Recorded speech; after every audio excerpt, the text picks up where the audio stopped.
Debbie does Dallas. Debbie does. One day that will be on here. But Captain Ron here. Welcome to America's hottest talk line. Guys, hot ladies are waiting to talk to you. Vinegar syndrome. Guys. It's on Netflix if you want to watch it. There's a new one, and that's Air Force One. Get off my plane. I think Sony paid you a bunch of money to talk about all their steelbooks tonight. The screen movies for the stuff, but you know, are we seriously going to have to talk about the screen movies again? If you only see one movie this year, it should be Frankenhooker, Bill Murray, Ghostbusters, Caddyshack, Zombieland. This is a movie I didn't think I'd like as much as I did, and I know it was like really popular because it like won some Oscars and whatever, but Debbie does Dallas. We're actually showing something is they actually produced crew jackets. Like the movie never went into production, but it is it's got a Delta Force 2 motion. Hey, that works either way. That's cool. Is anyone even there still? I don't even know. Yeah, we're just listening. Okay. Yeah, I was like, no one's saying it. Like, really is this a story? Bye, runner. You too, buddy. And he's out just like that. Mike dropped it, and he's gone.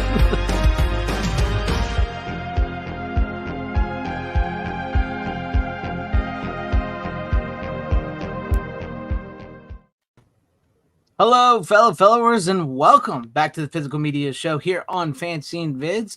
With me tonight, we have Rook, Runner, and Tom. How you guys doing this evening? Doing all right.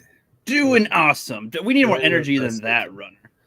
Merry Christmas, I'm everybody. tired as fuck, dude. Boom. Wake up, brother. Wake up now. You will feel the Christmas energy. And Runner's like, I can do it tonight. I'm tired as fuck tonight. It's just not it for me. But I'm happy to be here nonetheless. Oh no, I've never left. I've always been here. Always been here from beginning. Yeah, Robo Runner. Beginning of time. I am here.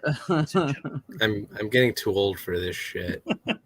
And when I hit 23, I'll be an old man. An old man. All right, let's say hi to the chat. We got a random Brad saying, "Oh yeah, great, another Christmas movie for you." Ray Liotta and No Escape. Is that a Christmas movie? I haven't seen that forever. Oh, I do. Yeah, I've seen it.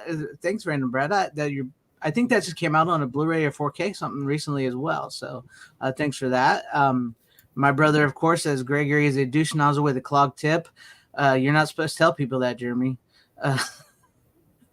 That's my brother. Real Sean Crummel says, sure, anyone can be first, but it takes certain skill to be second in the chat. Boom. Well, welcome, Sean. Always glad to have you here. And salute to you, Deleted Scene, Steven. And then we have Tim Hayes. Are you still going live tonight? What have you heard? Am I not supposed to be live? Yes, I'm going. This is a repeat. Yeah. New streaming is going to be called Going Dead. Duck Nation says gunfight at the OK Corral, 4K from Kino, going to be great. Oh, did they announce that one? I think I missed that one. Yeah, well, they announced it a while ago. Now I think they got the actual the release date and everything. Yeah. Cool. Then we have Style Sexton says, shout out to all the beautiful physical media maniacs in the houses. Also, Tom Connors was right. Suck it. Yes, always. Tom's always I have right. my moments. He's pretty good. About the Warner Brothers Paramount. Yeah, movie. I've been talking about Warner Brothers and CBS / Paramount. Kind of been talks all week. Yeah. Yep. He's pretty spot on. Cool Gamer, what's up? Glad to have you here. Ace Hanlon says, bruh. And then we have Corley and Rogue. Hello, how are you? And then that's Rookie. Fan Collective, what's up? And we have Terry Scott, member, says, hell and all, Merry Christmas. Merry Christmas to you. Tarrell72, good evening, my friend. Dan Blackroyd's comment again. Runner just won't leave. Bonus Tardays. Let's see. Am I getting everybody? OG Runner in the house. Carl's Art Universe. Hi, how are you? Make sure I get everybody here. Heather Preston. Hi, how are you? Let's see. I think that's everybody for right now. Yes, tonight was the episode before Christmas, because by the time we get to our next episode, Christmas will have passed. So I hope you all have a very Merry Christmas coming up, if you all celebrate and everything. And as for new releases, there really isn't much to talk about. I think we got covered most of them last week, but yeah, the OK Corral update was pretty much it. Yeah, I think that was about it. And the big news, like what we mentioned earlier, was Arrow made some weird announcements. Yeah, Kinda they pissed me off a little bit, but with the Hellraiser thing. yeah, because I mean, I got this box set. Does this have? I kind of wish I'd have just fucking waited now because I'm not a fan of this box set. I'll be honest with you. Okay. When I showed a while back, I'd rather had it in the separate covers. Yeah, with each individual. I don't like these kind of things. If you're gonna put it in something, well, actually, that'll come up later, so I'll save that gripe for later because I actually get to give Shout Factory a shout out tonight. Oh, nice.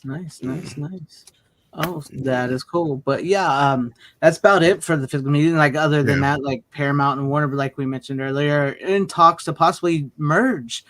So yeah, yippee! Another big conglomerate buying another conglomerate. The best part about that is both companies have been really good with physical media, so that's a plus for as far as from the physical media standpoint. If that's this is something that happens, yeah, and the two of them combined have a really huge catalog of television shows as well. That is true. Okay, that's something to be looked forward to. Good, Runner. Sorry, I was gonna say it can't be as bad as Disney eating up Fox. Well. That's what I said. At least with that, use it, and not only that, it would clear up the Friday the 13th and the South Park problems. Mm-hmm. Yeah, that's true. It would clear that up. I didn't think about that actually. Yep. Then we have from my brother, who's been a member for 7 months, says Die Hard is a Christmas movie. Hell yeah, it is. Nobody will ever change my mind about that. Runner down here, though, however, he's one of the ones that. Don't need to bring it up. Yeah, I got to bring it up because you're the only one on the channel. When else should we bring it up? If not around Christmas. Everybody but you thinks it's a Christmas movie, so that's not true. There's other people than just me who think it's not a Christmas movie. No, I don't know anybody else but you. It really makes me here's the thing. If you consider it a Christmas movie, that's fine. I don't. I just consider it a normal ass action movie. Wow. Because it's the kind of thing where like some people think that like Harry Potter is a Christmas movie, and it's like it isn't though. Like, it makes me think: what defines Christmas? What defines a Christmas movie? Everything in Die Hard defines it as a Christmas movie. It's not. If you think it's a fact, then cool. I don't care. It takes place on Christmas Eve. It's a man trying to put his family back together. It themes of forgiveness and redemption. There's Christmas music. There's a Christmas party.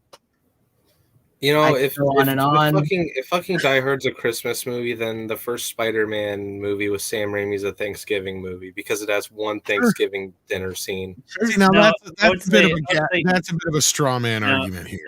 That's not vital specifically to the events that go around it. That's where that's what I do the demarcation.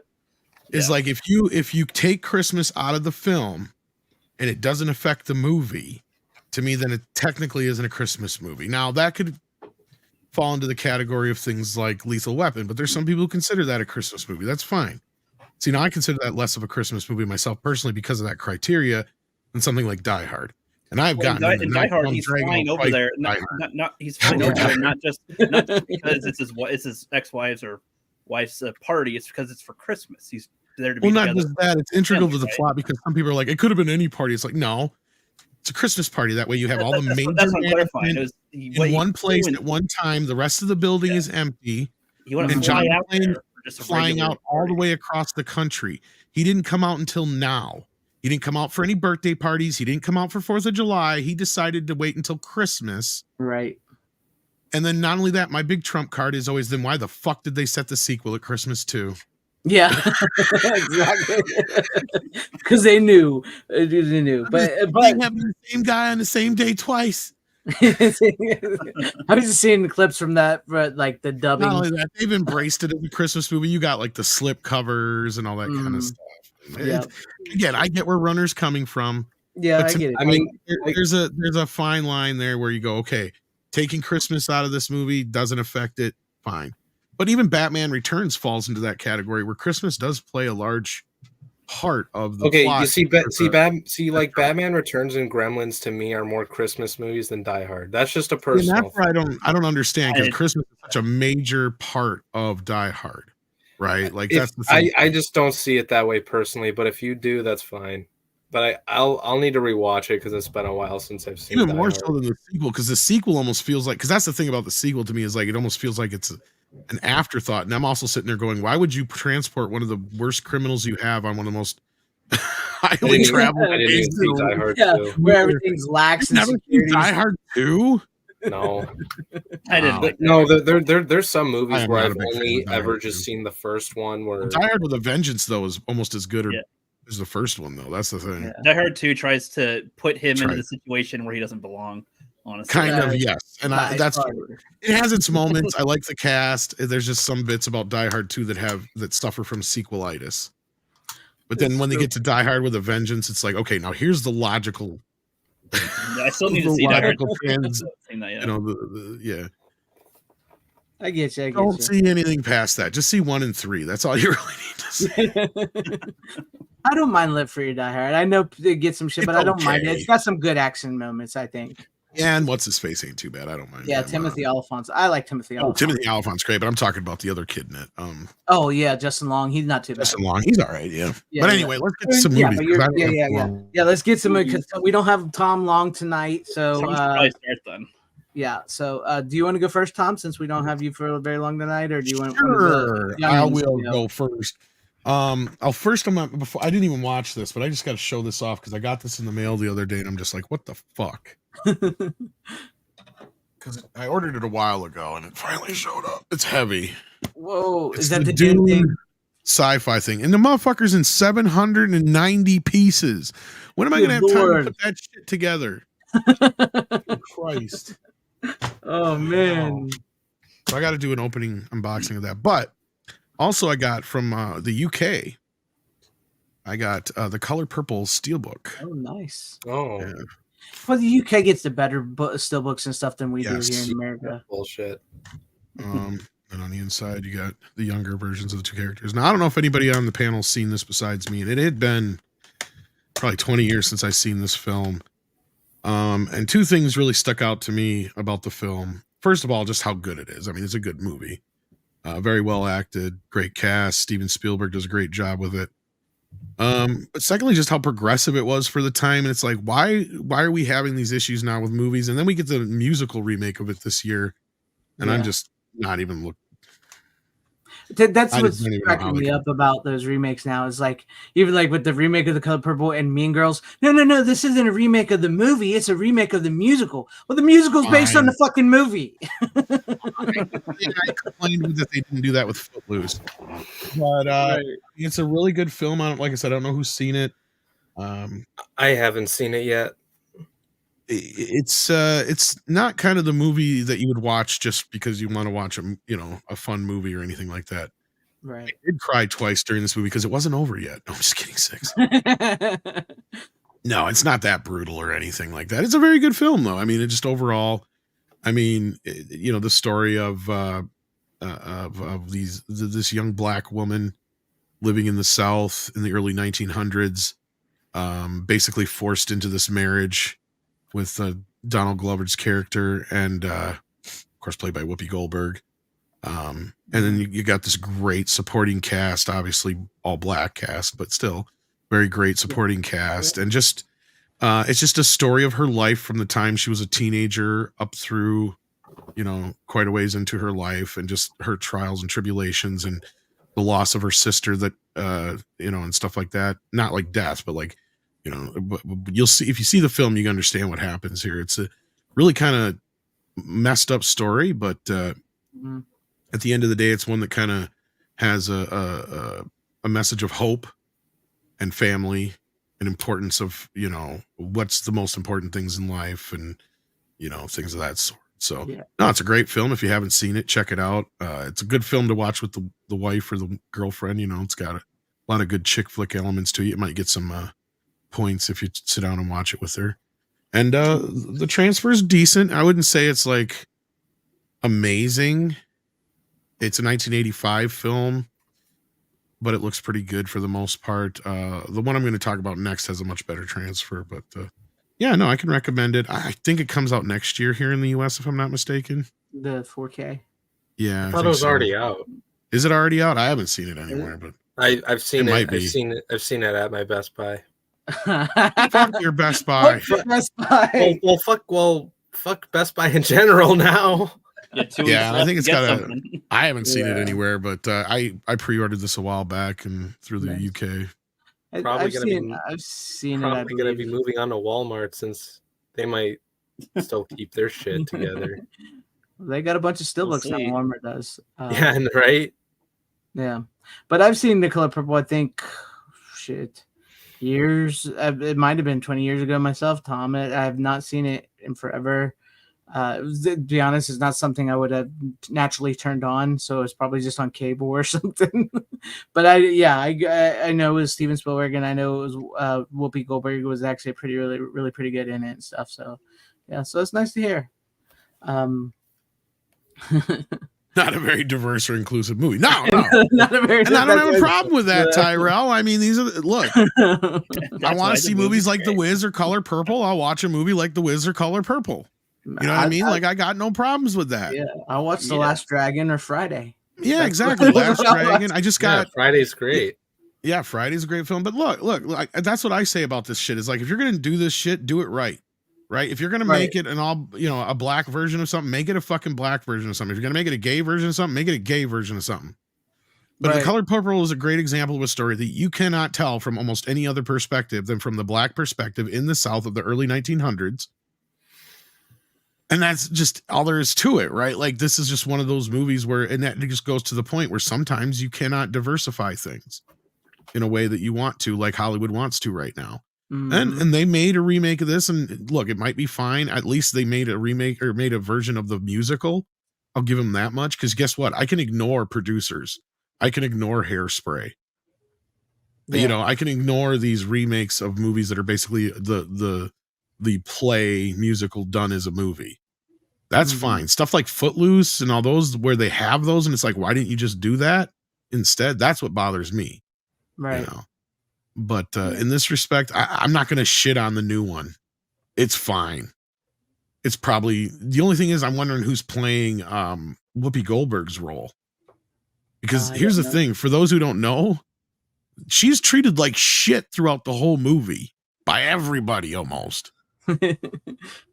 And she's called ugly and all kinds of other things on several occasions. Like it almost is like poignant to the story that she's fugly and not conventional looking or whatever you want to call it. Like, it's a very big part of the story. Yeah. Because like she's pawned off on Donald Glover in the beginning of the movie. Here, take her. Like, you can't have my other daughter. I'm not going to give you the pretty one, but I'll give you the one that's all fucked up. Yeah. That's pretty much what he says to her, right? Yeah. Did I say Donald Glover? I meant you said Donald Glover. Danny Glover. I'm sorry.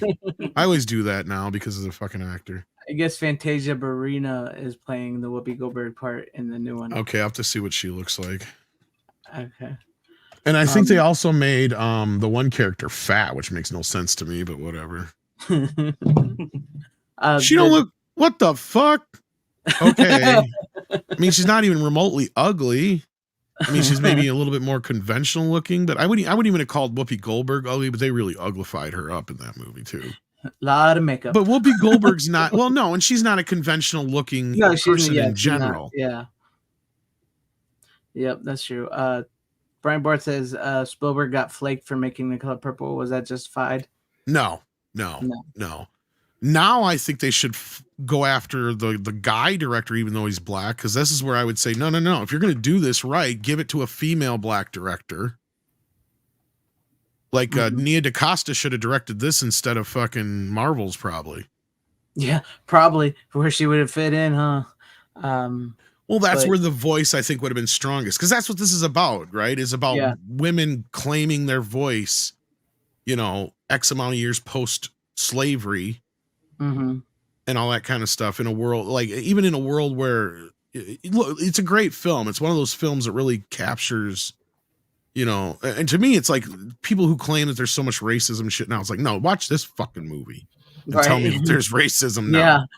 Yeah. People are just making up problems nowadays. And this isn't even about slavery at all. Right. That's the thing. This is post-slavery. So like there's not even that's not even really brought up. There's only like one major sequence or a couple major sequences kind of built off the same one that have anything to do with race relations. And not to spoil anything, it's when Oprah Winfrey's character punches a fucking white dude. And the way that everybody reacts, because he hit her first, she's still the one who gets in trouble because she's black. Right. That's the only time it's brought up in the story, really. But I mean, that does play out through the film. But yeah, the consequences of it. Yeah, it happens. Yeah, and that was the time too. That was like the time period it takes place in. So that would, it's realistic to the time period. So, yeah. No, nice pick. I get to like I hate that the UK gets the better still books and covers than we do. We get like the crappy ones. They get the good ones. But some people do want to know in the chat, Tom, where you're going. So if you want to tell them where you're going at. Nina Infinity is going to be having a Christmas party. I got to jump over to eventually, but yeah, you guys stick around here first. Yeah, I'll be here for a little bit longer yet. Yeah, but this just so you guys know, don't worry. I mean, he's everywhere. You'll find him somewhere. Oh, I got a big release to talk about next, so stick around, kids. Nice. All right, let's go to Rookie. Let's get you, and then we'll hit up the OG runner after you. All right, so clearly I'm going to go with Scream. The OG runner. Scream. Well, today is the anniversary of Scream. Today it was released. The first one was released in theaters today, 1986. I didn't even see that. I didn't even know that. That's crazy. No, so before I do my pick, I just watched like half of Young Guns so far. I'm going to finish it later, but loving it so far. Nice. The intro, even the little, they're like, and then doing the mass down little intro things like that. And then they just, blah, blah, blah, blah, blah, blah, blah, blah. I'm like, nice. I wasn't in the mood for Western style, but it got me in the mood. And then they have like rock music sort of playing with it, and then mixed with some country or some different ones as it goes, some more Westerny. I like the little touch with that. So, you know what I like? I like that shirt you're wearing. I don't even realize. Yeah, I got your 80s. That's on my shop if anybody wants that. So, oh yeah. All right, go ahead. Pick it out. I'm gonna pick a movie you guys have not seen before. Once again, Elfette Saves Christmas. No, that looks like a Hallmark movie or something. If it was a porn, I might be interested. It's one of the cheese movies. But she doesn't look like a midget at all, or an elf for that matter. It looks like a ripoff of Elf. So it loses like 3 points already. It is kind of similar to Elf. It's a very cheese movie. It looks like an Elf ripoff, yeah. Cheese made of gold. There's a whole plot where like this company is like making these high-tech pens that are supposed to be phones. They're like beep beep boop. That looks like a Goodyear pencil. Hello. It is. Yes. That sounds terrible. It's just like, the stuff they do in the film is so ridiculous. The plot. Welcome to being the Rue Runner. Let me read you the plot here. A not-so-ordinary elf named Elfette finds her vacation in Florida cut short when there's suddenly a Christmas emergency. Santa Claus has been kidnapped by the New York Mafia's crime boss, Little Georgie. Elfette to the rescue! Upon arriving in New York, Elfette finds herself lost in a human world she doesn't understand, with a lieutenant elf hunter named Killingsworth III in hot pursuit. To save the day and prove herself as an extra special elf, she must team up with her best friend Sparkle to save Christmas, Santa, and the elves before Christmas is ruined for the entire world. Who isn't sold on that alone? Nobody looks like trash. Pass. Is Hulk Hogan in this? He would fit right in. Why not? It is total cheese. Yeah. Oh, sure, he got no time for Christmas. Merry Christmas! Oh, yes. Don't get me, people. I'm not recommending it as like, this is a good film. You should watch it. It's one of the cheese movies if you like cheese. Why did you even bother watching it, though? My mom watched it, and okay. I went in on her. Like, I just came in a certain part of the movie, and I was just like, "What the fuck?" Like, they had Santa. He's like kidnapped with the mafia boss. They're like talking on their pen phone. It's really stupid. And then he like escapes, gets a shotgun, shoots one of them. I was like, I gotta see the rest of this movie. What the hell is this movie? And yeah, I checked it out. So it's very goofy, very lame. Yeah, our friend is Sparkle. They have like a Christmas item meter thing. There's like a freeze gun in it. It is bonkers. It is stupid, but it is funny stupid. If you want something to laugh at and make fun of, this is that kind of movie. Only watch it with your friends and when you're drunk. Don't watch it sober. You will not enjoy it. So if you're looking for I think you would lose friends if you make them watch this movie, to be honest with you. Yeah. It bans friendships together because you go, God, this movie, man, we watched it. There you go.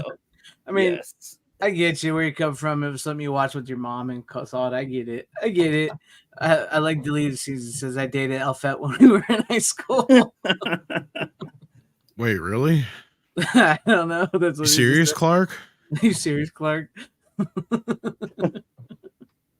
Dan says, so I bought it. I mean, if I told you, if I didn't bring on a disc, you guys get annoyed when I don't do that. So like, you could have lied and said it was your sister's again.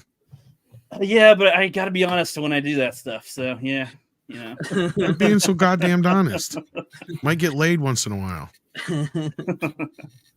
What's that? Let me tell you the trick to getting laid. Lie.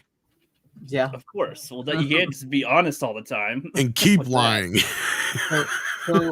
But wait, like working out and building muscles doesn't help? It helps. If you can crack an egg with your bicep, you'll be good. Yeah, but I've seen like a 10-year-old girl do that. So yeah, that's why that's funny. That's why it's funny as shit. That's all I get today. I'm like, that's fun. Yeah, beautiful. But honestly, Rick, I can say I've never seen that, and I probably never will. So that's fine. That's fine. It's definitely not a top 10, guys. But don't get me wrong. This is why I like having you on the show, because you bring on these goofy movies we've never seen or heard of, and it gives us a good laugh. And if you like it, don't let it. You like it. It's yours, man. This is in that category. I think a Hallmark movie is probably structurally better, but this is funnier. You'll laugh more with this type of movie. So, was it actually on Hallmark or something? I think no, it was like just another one that was. It's free everywhere. I think you can watch it on YouTube for free. Like it's just watch it. Anybody, please watch it. It's like the kind of movie. I think the fact I bought the disc was like, hey, we got money. Wow, thanks. At least they sold one copy. That's kind of how I felt. I'm like, wow, it's like $6, $8 or something. I'm like, all right. That's how they put it on there, right? Yeah. $6-8. That's I don't know. Even for that, I overspent on it. I know, but it's like I don't know, $8. What? That's too much. You get like 3 movies at Walmart for that. Someone would have to pay me to take that motherfucker. I can say though, I'm also digging your shirt tonight too, Tom. I love the Rocky shirt. Oh, thank you. Yes, I love that. Absolutely. That's a debatable Christmas movie as well. But Rookie, any final words before we go to Runner? Next on our next one, I'll have watched all of Young Guns, so okay, we can get more of the Mighty Ducks guy in that one. Mighty Ducks guy. All right. This, it's funny. I just found a picture of like from 1992 or 93 Christmas Day. I'm wearing a Mighty Ducks jersey in the. What's funny is it was only like a couple of years after this that he did Mighty Ducks. It was like years. Like years and years. Yeah. Anyway. But. Oh, the thing is trending on Twitter. I can only assume because it's Christmas. Nice. I love the thing. This is a Christmas movie, I guess too. If snow is in the movie, it's a Christmas movie, apparently. Yeah, that's what I've been hearing. But no, The Thing is my favorite movie of all time. Honestly, it's one of the best. One of the greatest movies ever made. Great movie. But okay, let's go to you, Runner. Since you sound like you got a lot of fire. Yeah, like a lot of spunk in you. I had a long ass day. I'll tell you what. He and the wife, the kids, everything. No, I went to last day, and I went to a Best Buy. You I didn't go to a Best Buy. I was going to say that, but I thought I'd let it just sit there for a minute. I watched. I hung out with a friend downtown, and I watched Eyes Wide Shut in 35 millimeter. Why? It's a good movie. Okay. It's a good movie. It's Kubrick's last movie. I'm curious as to what Rookie thinks about that, but no, I have Young Guns right here. I watched Young it. Guns, the Mighty Ducks guy. Yeah. Yo.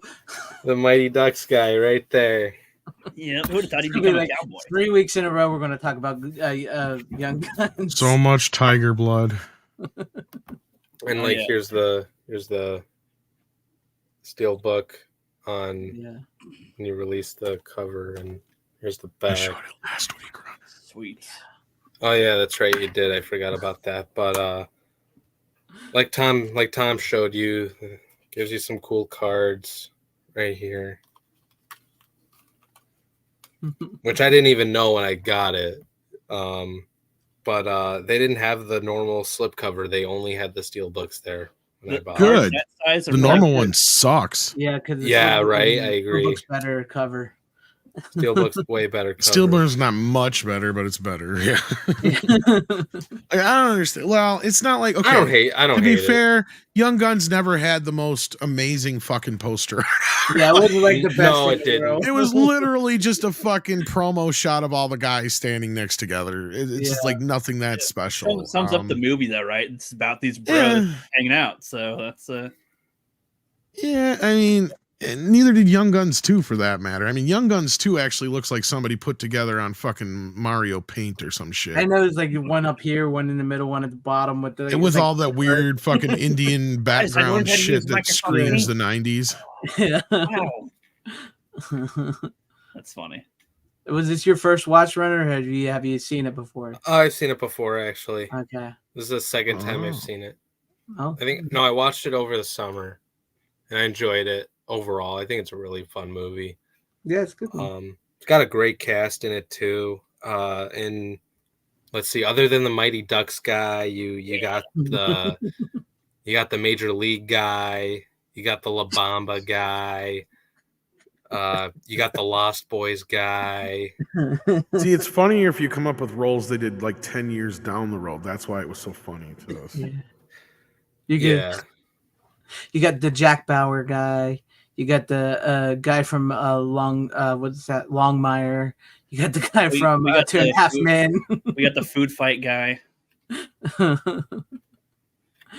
be Charlie Sheen, of course. Did he really just pull a food fight out? Yeah, he did. I said it'd be the 2.5 Men guy. I said Major League guy because that's what I know him from. Yeah, I know you do, but have you even seen Major League, Rook? Did you see the size of that chicken? Major League. I don't know. That's a good one. You've never seen Major League? The baseball movie. If it's not on your list, it needs to be on your list. I've seen a lot of baseball movies. Like I don't think. You need to watch that one, dude. It's got Charlie Sheen in it. And Wesley Snipes. He did pretty good in this in Young Guns. He acts a lot differently than I expect him because I only know him from the Tiger Blood era and stuff. I don't really know Charlie Sheen and Emilio. Charlie Sheen and Emilio were really good back in the day. Emilio is the better actor, but Charlie Sheen, he was a lot. I mean, if you've not seen it, watch Hot Shots. Yeah, I think I've seen some of that on the commercial here or there. I think back in the day, but I never watched the full movie. But he's got a good screen presence. Surprisingly, like he seems like he could play a serious actor. Like his character in Young Guns, he was very serious. He's the straight guy, and I'm like, they don't have the memes of him yet. That's amazing. Like, watch Wall Street. Cool. Watch Wall Street with him. I still need to watch Wall Street. Yeah, watch Men at Work. Watch Wall Street. I kind of like being able to go backward in terms of experiencing some people like this because it's like I see where they end up, and then it's like no, this is where they started. And it's like they're like a different person. Yeah. Watch Repo Man with Emilio Estevez. He was in Ferris Bueller's Day Off a little bit. He's brief cameo, pretty much. Yeah. All right. Well, young so far. So they have some rock music like playing in the beginning. I wonder what you guys thought, or it felt like it didn't. It's appropriate. It's like the MTV, like we talked. It's like the MTV era Western. I got the soundtrack. Did people like having that mix in there? Because I could feel people that were like super into Westerns maybe going, what's this doing in my Western or something? There was a few older folks who probably had a few issues, but I liked it. At that time, I think a lot of guys were just happy that stuff like that was bringing the Westerns back in vogue. Because you got to remember, this is a couple of years just before Unforgiven, and it had been a good 5 years or so since Silverado, which is kind of where this kind of leapfrogged off of.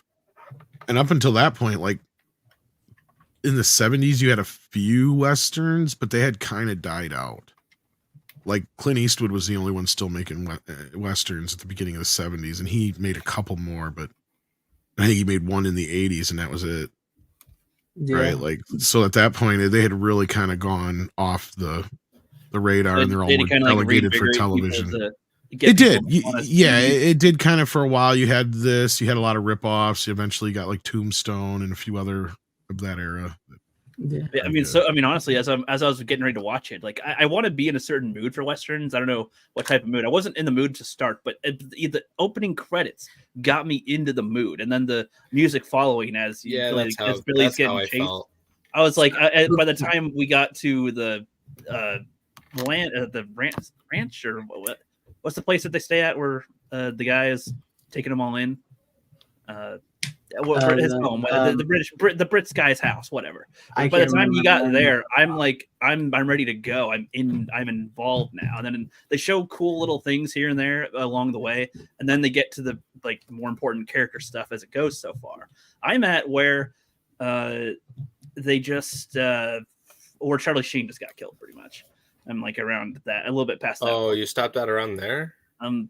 Well, I had to go to work. I thought that I worked later. But I knew you stopped watching it because you had to go to work. I just wasn't sure when it was. And it's like maybe 10 minutes, 15 minutes after Charlie Sheen's done, because they got like they drank the stuff from the one guy and are like going all crazy or whatever, getting kind of high and drunk, and they're like, thank the Lord, we're in the spirit world.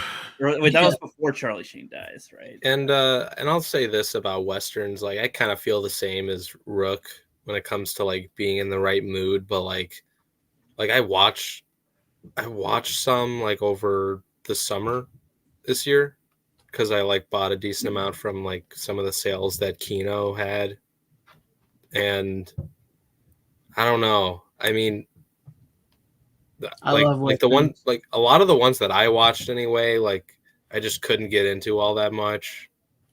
I don't know if that's just a thing I really need to like.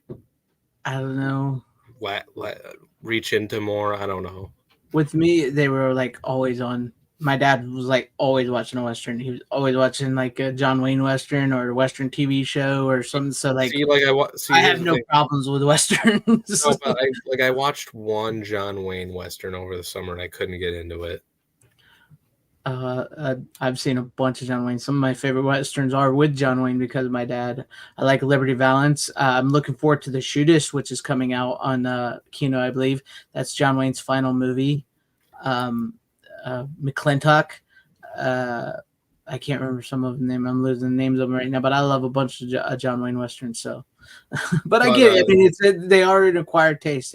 It's something I think if you weren't really grew up on it with them or had them a lot around, they do take a little getting into if you're not used to them.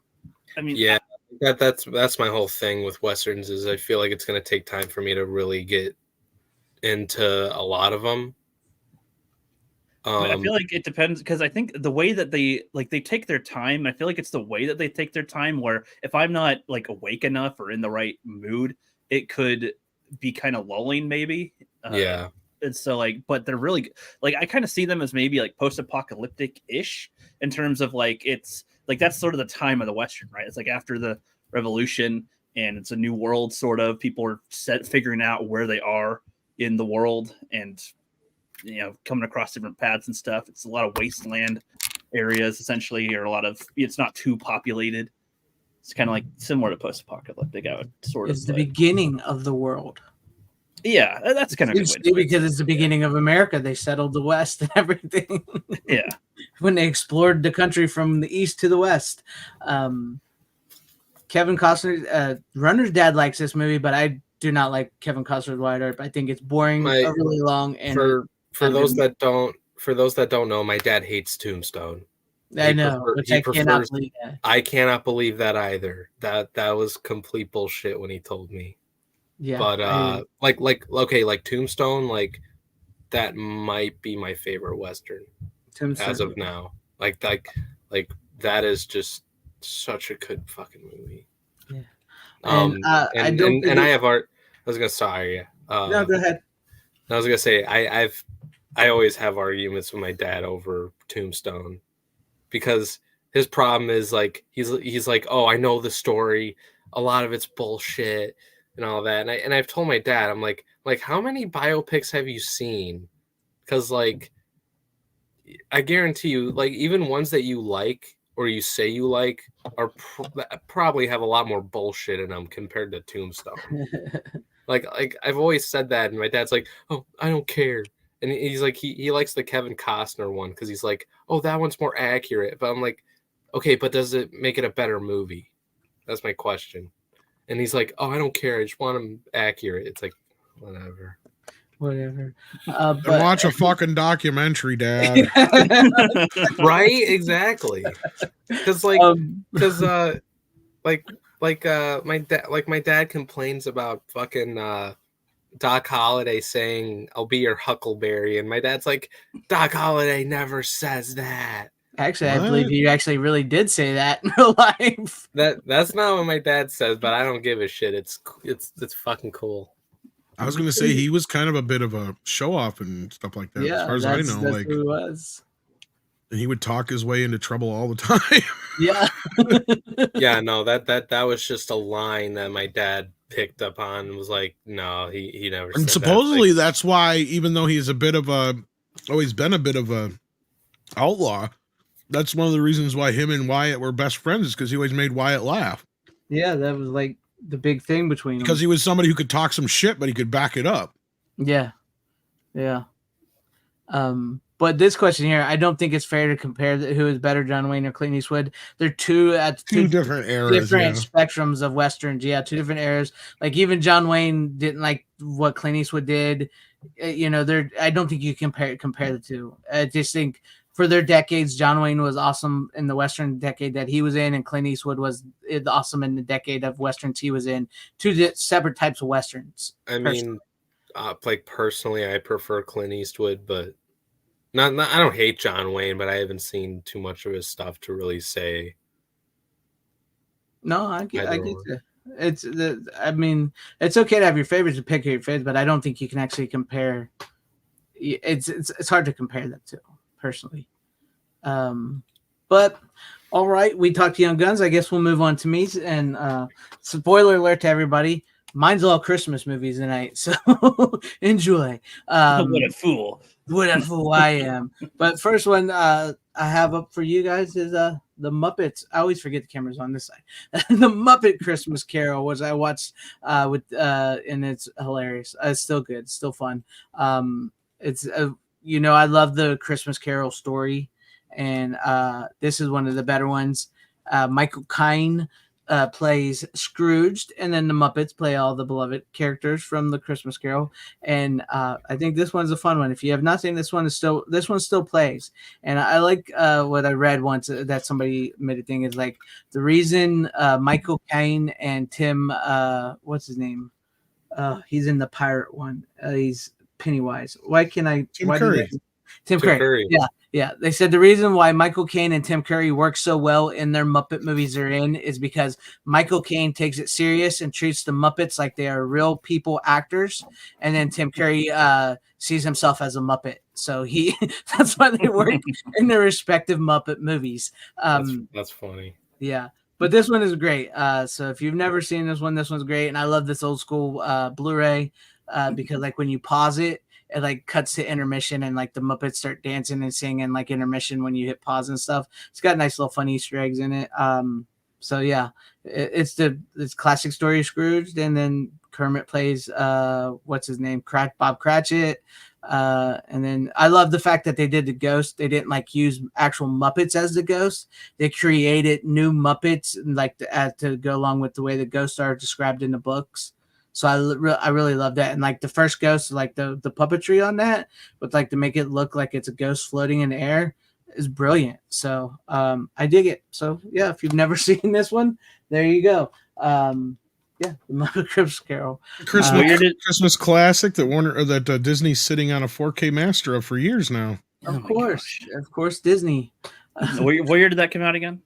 This one, 92 or 3 or 4, somewhere in there. Yeah, I'm thinking. I feel like I was born in '94. I feel like I saw that in theaters, but I don't know if I know I saw a couple of Muppet movies in theaters as a kid. I remember this one the most though out of all of them, but I'm kind of stuck a little more with me when I was younger. I've had this one for so long. You can see I don't know if you guys it's all beat up. That's the only Blu-ray that's ever been released of it yet. Yeah, I've had it for so long. It's all the slip covers like almost trashed. I've beat it up so much watching it from year to year. But yeah, it's a good one. It's one of my favorite ones I like to watch around this time of year and stuff. It's pretty good. That's a very good feel, like a Christmassy feeling movie that isn't. Well, Runner doesn't consider it a Christmas movie. I mean, there's Christmas in it, there's the themes. Now I want to see a movie. Now I want to see a Muppet movie. Now I want to see a Muppet Die Hard movie, like with the Muppets doing Die Hard or something. Come out to the coast. We'll have a few drinks. Get together. Yeah. Oh, Kermit. I always thought it was more like Roy Rogers. Yippee-ki-yay, motherfucker. Yeah. I want to see that now. That's somebody got to do the Muppet. They'd have action movie Muppet movies. That'd be tight.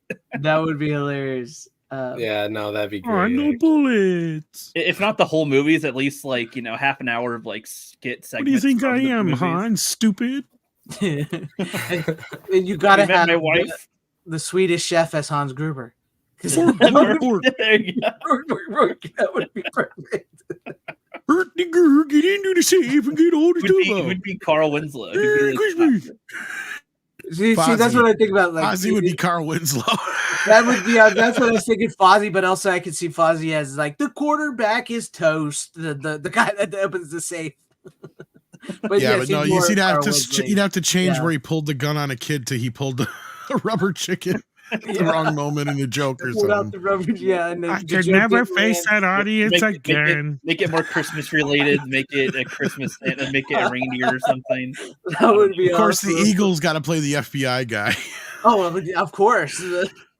No relation. Sam the Eagle, yeah. Oh no! I mean the guy on not the FBI guy. I'm sorry, the chief. The chief. That's what I mean. Oh yeah. The guy beside him. Yeah. That's what. Yeah, like he could have saved him, man. He could have saved him. Who would play that guy Hans Booby? Oh gosh, that would be Gonzo. That would work perfectly. Because he's got a nose for that. Yeah, the nose. You missed some there. Oh yeah, that happens all the time. Yippee-ki-yay, motherfucker. I take it back. Rizzo the Rat should play the guy. I can get you, Kermit the Frog. See. Runner, have you seen the Muppet one? Oh, that's great. Oh, long time ago. It's fun. It still holds. It's still Electric Mayhem has to play all the terrorists. Yeah, that would be Animal. Took our bombs, man. Animal could be the big Swede that he fights at the end, or the big German. I mean, McLean. Now that I think about it, they have a whole market. They could just make the Muppet versions of any movie. Oh, like, I've said that years ago. Oh yeah, for sure. I kind of thought that was what the premise was for some of their movies. Like, let's have a movie like this and that. And like a Star Wars-ish kind of parody one, or like the Muppet movies always started out kind of as the first Muppet movie was about them traveling to Hollywood to be in movies. The second one is them playing different roles in like a caper, because it's called the Muppet Caper. Yeah, it's kind of making fun of all those big, extravagant like mystery / whatever Agatha Christie kind of movies we had back in the 70s and stuff like that. Mm-hmm. And then Muppets Take Manhattan is more of a Broadway show, right? Well, and after Jim Henson died, Disney got involved and they thought, okay, well, what we're going to do now is we're going to take all these classic stories, kind of like Disney does, but we're going to do our versions of them. And that's where it started with Christmas Carol. Then they did Treasure, and then they did Wizard of Oz. And in between there, they also released a regular Muppet movie called Muppets from Space. And that's probably the one you're getting confused. That's probably that was the one. And that one is actually the origin story of Gonzo. He gets to find out where he's from. Well, there's that one, and then I think I've seen the imagery. That's more of a traditional Muppet movie. I've seen the imagery of the Kermit with the robe or whatever on, and he's like talking to him. So I guess I was thinking of that too, of like the Sith version of him or whatever. Oh, you're probably thinking they did that. I think in the Muppets or something like that. Yeah, I'm getting imagery because they didn't. Disney bought them outright, and that's when they released the Muppets, that movie. Yeah, and they did the sequel one, Most Wanted or whatever, and Most Wanted was horrible. Yeah, but. Yeah, if you've not seen the Muppets Christmas Carol, it holds up because it's played serious. I mean, of course, there's laughs and jokes and everything, but it's played serious still. And don't see the Muppet Wizard of Oz; it's horrible. Yeah, no, that one. Just go find the Quentin Tarantino scene on YouTube, and that's all you need to see. That's the best part of the whole movie. Quentin Tarantino, the director of Desperado. Oh no! My God! No! What is wrong with you? Oh, Rookie, and you were doing so well. Rookie, seriously, man. If you want to like be a director, you got to know directors. I know. Well, the reason why I got that fudge was because I remember seeing his name come up on the credits, and then I was just like, and he's in the movie for a little bit, and he gets killed. I know, but like when I saw it, I was like, he must have directed because I didn't see who directed it. So it's like I thought, well, he of course. Why have a director in it if he didn't direct it? Then he plays an actor in half his things, and it's like, okay, that. Whoops. Have you ever seen From Dusk Till Dawn? Yes. I've seen all three of the movies or whatever. I was surprised how little they connected. Yeah, you don't need to see the other ones. Just the first one. Basically. I was like, okay. All right, Tom, you ready for your next one? All right. Again, I didn't want. There was a Christmas scene in the Color Purple, so I guess that kind of. Yeah, but other than that. My next movie has very little to do with Christmas. Maybe it was released at Christmas, if I remember right. Because actually I think it was released around November, December, something like that. It's a movie I had not seen since it first came out. And I threw it in the other night just to say, oh, let's see how it looks. And 3.5 hours later. Okay, that's a good surprise. Because it's a 3.5 hour movie now in the director's cut. And that is probably Oliver Stone's best movie. Oh, JFK. Oh, and it has come in this excellent set from Shout. The only thing that I'm going to complain about this is the theatrical cut is not in 4K. Only the director's cut. Yes. Now, I would normally not care, but this is one of those rare occasions where the director's cut uses alternate scenes and other things from the theatrical. Like the theatrical cut is a little different in a way it's paced, and with certain scenes they use and stuff, they use alternate takes and stuff in the director's cut for various reasons. But again, film still stands up, looks amazing on 4K. Oliver Stone oversaw the scan of the negative. The only other complaint, I'm sorry, there's two complaints I have with this, because you get basically this, and this is what I wish they would do more often, right? Nice, very hard for 3 discs, because normally they just cram these 4 discs together. I should say 4, not 3. And like a folding thing. And you got like the red, white, and blue motif going on here, and you got the second one, which is just the theatrical cut on Blu-ray. And then you've got a bonus disc with all the bonus, or this is the 4K with the director's cut and the extra and this has got all the extra features on it.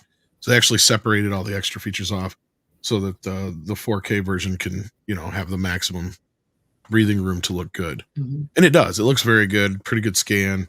In fact, I have never seen the death of JFK footage look that clear.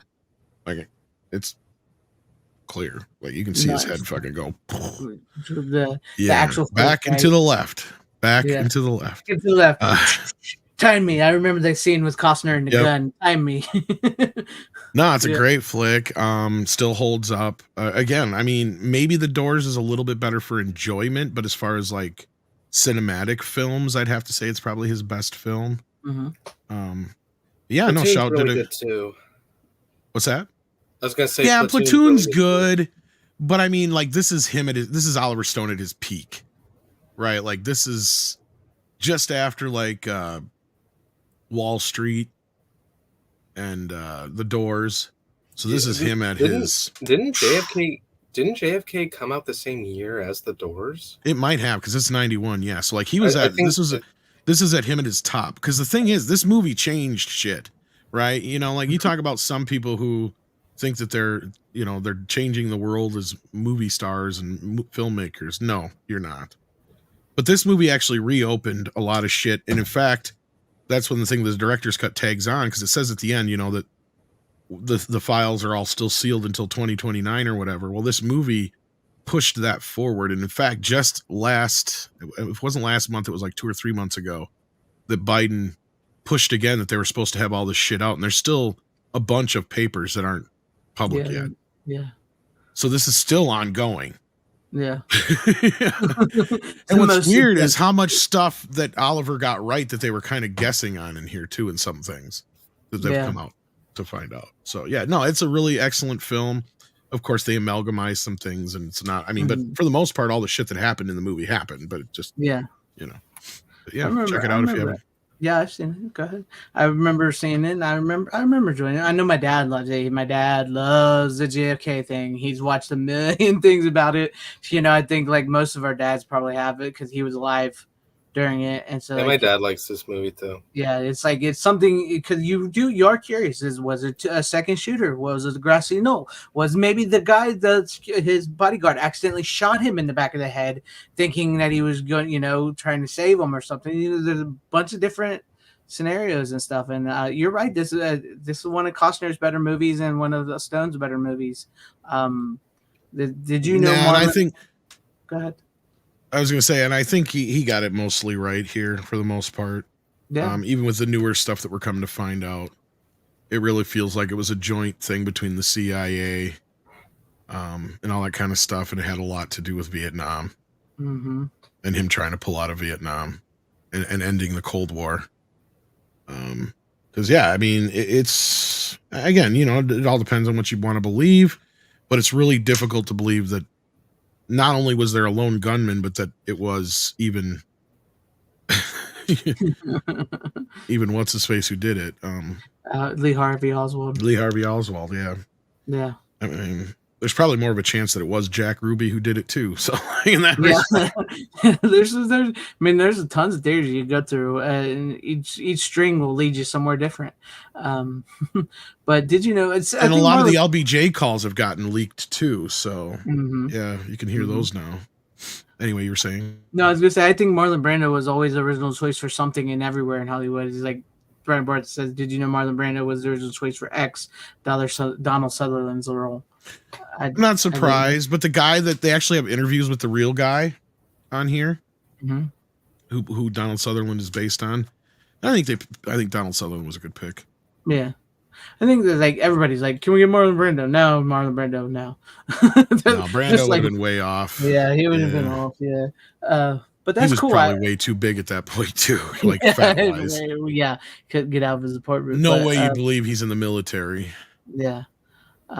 But yeah, I forgot Shout was even releasing that, and I didn't know it was a big set like that. I thought it was just a movie, so that's pretty cool that they released a nice big set. Like that. Oh yeah, the second thing I wanted to complain about that they don't have on here because I had to spend another $8.50 to get the JFK Revisited documentary that Shout released with Oliver Stone a few years back. It's like, why is that not on this release? Why didn't they put that? Especially if it was Shout's release, yeah. It's just a 2-hour documentary, and it costs $23 by itself, and there's no special features outside of an Oliver Stone commentary. So I got it for $8 on Vudu. That's a problem. Yeah. Yeah. Like, why is it? And considering the price of this fucker, that's there's a third complaint. Look. I enjoyed the film. I love what you're doing here with all this stuff, but $50 fucking bucks on average, depending on where you get it from. I think it was more than that because I ordered it from Shout and got the fucking poster, so it's more like 60 or whatever. Yeah, because yeah, it's just that's a little out there. You could have at least put that documentary on. Yeah, they could have put that. Yeah, especially since they've already released it, didn't they? So yes, it's been a couple years old now. Like I said, it's still 20 some bucks, like almost $30 still, or whatever it is, 23 or 25 or whatever it is. It's one of their higher price ones, and there's nothing special about it. It's just the documentary, and that's it. And it's just Stone going through all the new revelations and stuff that they've had since the movie came out. I mean, it's a decent documentary. It's all right, but it's like you could have put it on this set. What the fuck? Yeah, that's true. They should have added in. Yeah, 11/22/63 was pretty good. I know J.J. Abrams is behind it, but the show itself is actually not that bad. So yeah, but I just don't get the fascination with the whole like if we would have saved JFK, the world would be a better place. I don't know about that, but maybe. Yeah. I mean, you think about it, we would have got out of the Military-Industrial Act a lot. You know, I don't know. It's hard to say, but like, yeah, I mean, the two things that really destroyed America were Vietnam and the Cold War. Mm-hmm. And he was going to get us out of both of those things. So it's really hard to argue that it might not have gone better. And he knew he couldn't do it until his second term too. And that was the whole thing, is they couldn't let him get to a second term. Yeah. And they'd already been doing this shit. The CIA had already been doing this shit in all kinds of other countries, right? Like, so this was just like a normal routine thing for them. Mm-hmm. They'd overthrown governments and assassinated leaders like all over the world. Yeah. And that's the thing that stuck out to the people that were involved. But the way that made it, the thing that made it so controversial was just how they were sold on this one lone gunman idea just to kind of keep America at peace, according to them, and not flare up the Cold War when that's all they really did anyway. Mm-hmm. Right? Like, so none of it makes sense. At the end of the day, I mean, of course, you're going to believe what you want to believe, but I'm glad the movie made people ask questions again. Because at that time, and when this movie came out, it had kind of fallen off the radar. I mean, sure, you still had your conspiracy theorists out there and people and whatnot, but I mean, we weren't talking about it like we do now still to this day. Right. Like, that's my thing. Like, to this, I guarantee you, if it wasn't for this movie, it would have been something that was just kind of forgotten about and people would have stopped talking about eventually. That's true, because there's been a bunch of stuff ever since that movie. Because like, I don't think it's ever stopped since that movie came out. There's like another on the History Channel, on A&E, on the Biography Channel. There's like another brand new "What Happened to JFK." So yeah, nice, but that is a nice set. I like that. Like it's a little pricey. I might try to wait, maybe put it on the shout sale or something. But yeah, that's pretty cool. I like that. But Rook, are you ready for your next pick? Oh yeah. Is it Elfette Part 2? Back to the city. Back to the city. Not quite. I'm going with one y'all have definitely seen. I'm pretty sure y'all even love. Jingle All the Way. Put that cookie down. Cookie down, my friend. Yes, I got the answer. Open up. I got the answer. Growing up as a Power Rangers kid, this fits right in with it pretty much, with the Turbo Man action figure and the goons that they sort of face, sort of a reverse of that a little. I enjoy it quite a bit. I loved it when I was younger. I loved the shit out of it. Like one of the ones that you rewatch definitely every year. As I got older, it's okay every now and then to put it on, essentially. I think it still holds up, but the one thing I want to ask, just curious, it just kind of made me think about it for the actual times. Did you guys, having you and not you, Runner, of course, with this in the times, like, did you care that much about what toys your friends had growing up? Oh yeah. Yes. I can remember with the Ninja Turtle. Like I was like right with Ninja Turtles and Power Rangers right there, because I could like remember my friends getting like the movie Ninja Turtles.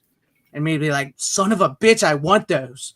It's so bad. Like, back then, like before video games were on your phone and shit, and you had tablets and PS3s and all that kind of stuff. Like, yeah, you really gave a shit. Like it was a big deal if you didn't get that year's big gift that everybody else got. I mean, because that movie's loosely based more on the Cabbage Patch craze than anything. I figured that's what it's more going for. Everybody has to get the one toy. The Tickle Me Elmo, the Cabbage Patch. Yeah. You had one year it was Masters of the Universe. You had Cabbage Patch. You had, Transformers and shit back in the day that were big. And well, I mean, one of the lines that they kind of put in it that made me think about it was something about everyone else will have one, or in other media they have it where I remember Christmas of '86 because of Ghostbusters, big time. Yeah. Well, I mean, there's other media where they have it where the kid will be really mad at the parents if they don't get them the one toy, and it's I don't know. Growing up with me, I didn't care which specific Power Ranger I got. I'd be happy with whatever. If my friends didn't have, did you guys make fun of your friends if they didn't have one? No, because you don't have the Ninja Turtle. Because we kind of grew up I grew up poor, but still, if you didn't have the Pokemon cards or the toy or something, no, I was not kind of share with it, or just do something else that isn't about that. I mean, you also had it was always cool, with stuff like Ghostbusters and Ninja Turtles, for instance. The thing there that was always big is not so much you would get all of them, but you would get one that your friends didn't already have, because otherwise, if you had two Raphaels. Then that's one of y'all is going to get left out. I'm in the Pokemon era. If we all had usually the Cartman was the guy who had all of them, and he usually had his own clique of friends, and they would all just hover around him. So I had a neighbor like that. I was going to say I guess that's where I was going with it. If if all of my friends had the same toy, it just kind of be well, we're not going to do this to get what do you mean? That's why. Well, there's even a South Park episode. It's funny. It's funny you mentioned this because there's even a South Park episode that actually does this exact thing where Cartman tries to dictate what everybody asks for Christmas, so he makes sure that all of them have the Zords or to put them all together or whatever. Yeah. So we did that. We did kind of coordinate sometimes that shit when we were kids. You make sure you ask for Donatello. I'll make sure I ask for Michelangelo. You make sure you ask for that kind of a thing to make sure we all kind of could play together kind of thing. That's kind of thing because we couldn't expect our folks to get us the whole fucking collection. I mean, although I did think I lucked out that Christmas because it was more for your birthday you would get the single figure, then for Christmas they usually your folks would be nice enough to be able to get if they were lucky enough to find them to get the rest of the turtles and whatnot like that. Okay, that makes sense to me. Another example is one year when the Ghostbusters came out, my aunt got me Egon and Ray. And then for Christmas, I got Winston and Peter and a couple of ghosts and the backpack and shit like that, right? Does that make sense? Yeah. So, usually, and my grandma would get me, the Ectomobile, or something like that. And that's usually how it would work out, is my mom would coordinate that shit more so, but yeah. Exactly, yeah. So it's not all on her to get all these different things that you want. Exactly. And then she also would know what I want, so she'd tell everybody, get this because I'm getting this already and blah blah blah. So yeah. So parents seemed a lot more coordinated with that shit back then anyway. At least it felt like. So in Jingle All the Way, the context of the movie makes it good to where if he doesn't get Jamie the thing, it's not that you didn't get him the toy, it's that it's the long line of lying to the boy that is important why you need to get it to him.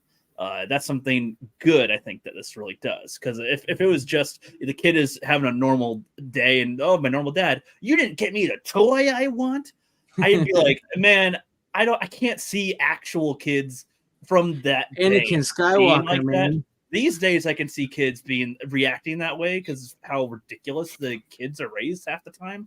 But back then, I can't see a kid mouthing off to their parent because they didn't get the right toy. No, if I mouthed off to my parents, I'd have smacked in the face. I'm sure, with Star Wars toys, even because with Star Wars toys, even I was happy. This was the area where the "fuck you, mom" kids began, though. Yeah, I guess so. I had the toy of the Rancor owner guy, the fat tubby.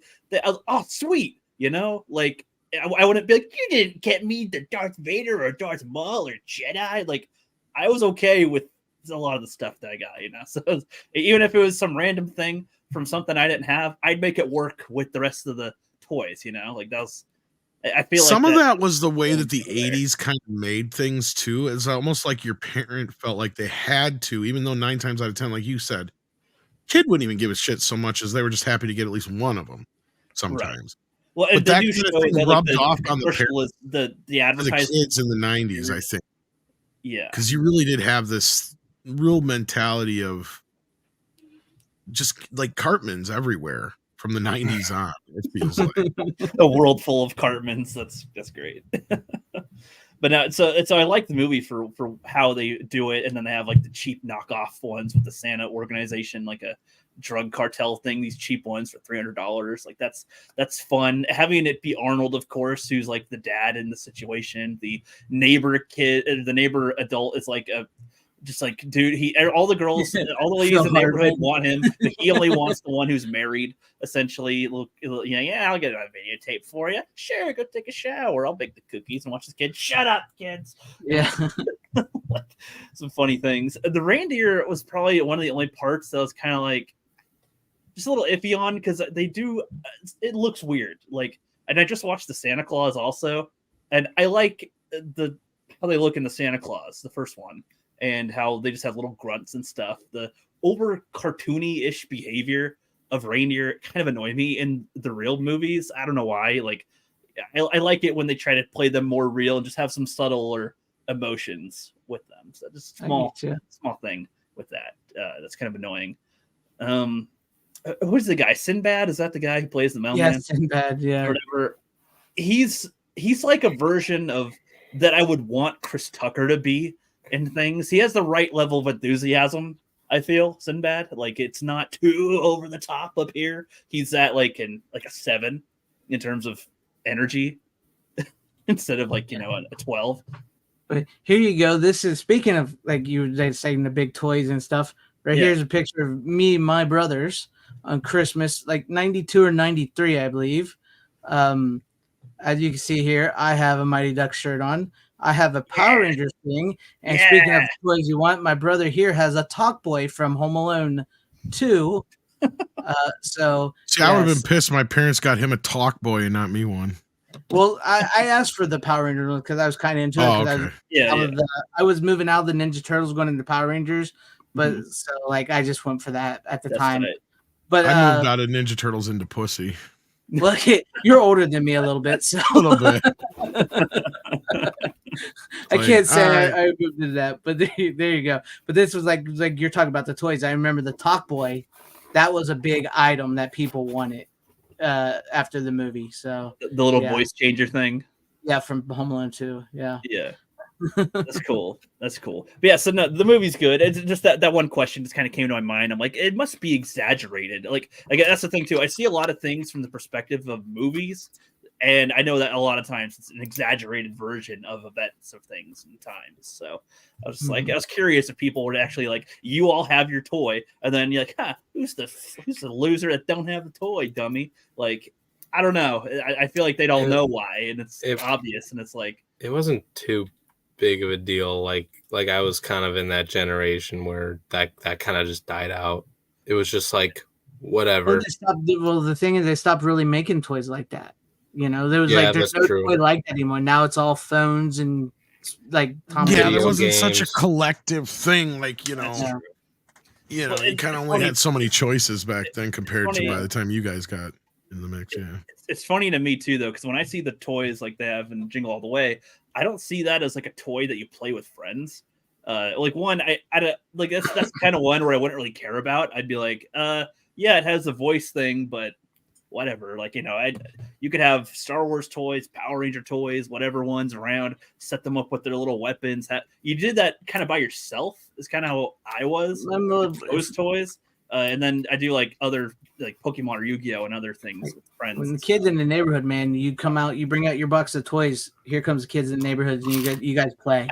I was a very let's just say German leader in terms of my toy. Like, my imagination, like, you're doing it wrong. No. Like, that kind of one. Only with the toys though. So I wasn't good with sharing the toy aspect, because they'll be doing the thing and then they go, and then it goes, I'm like, that's stupid. You don't, if you're gonna have them fight, you don't.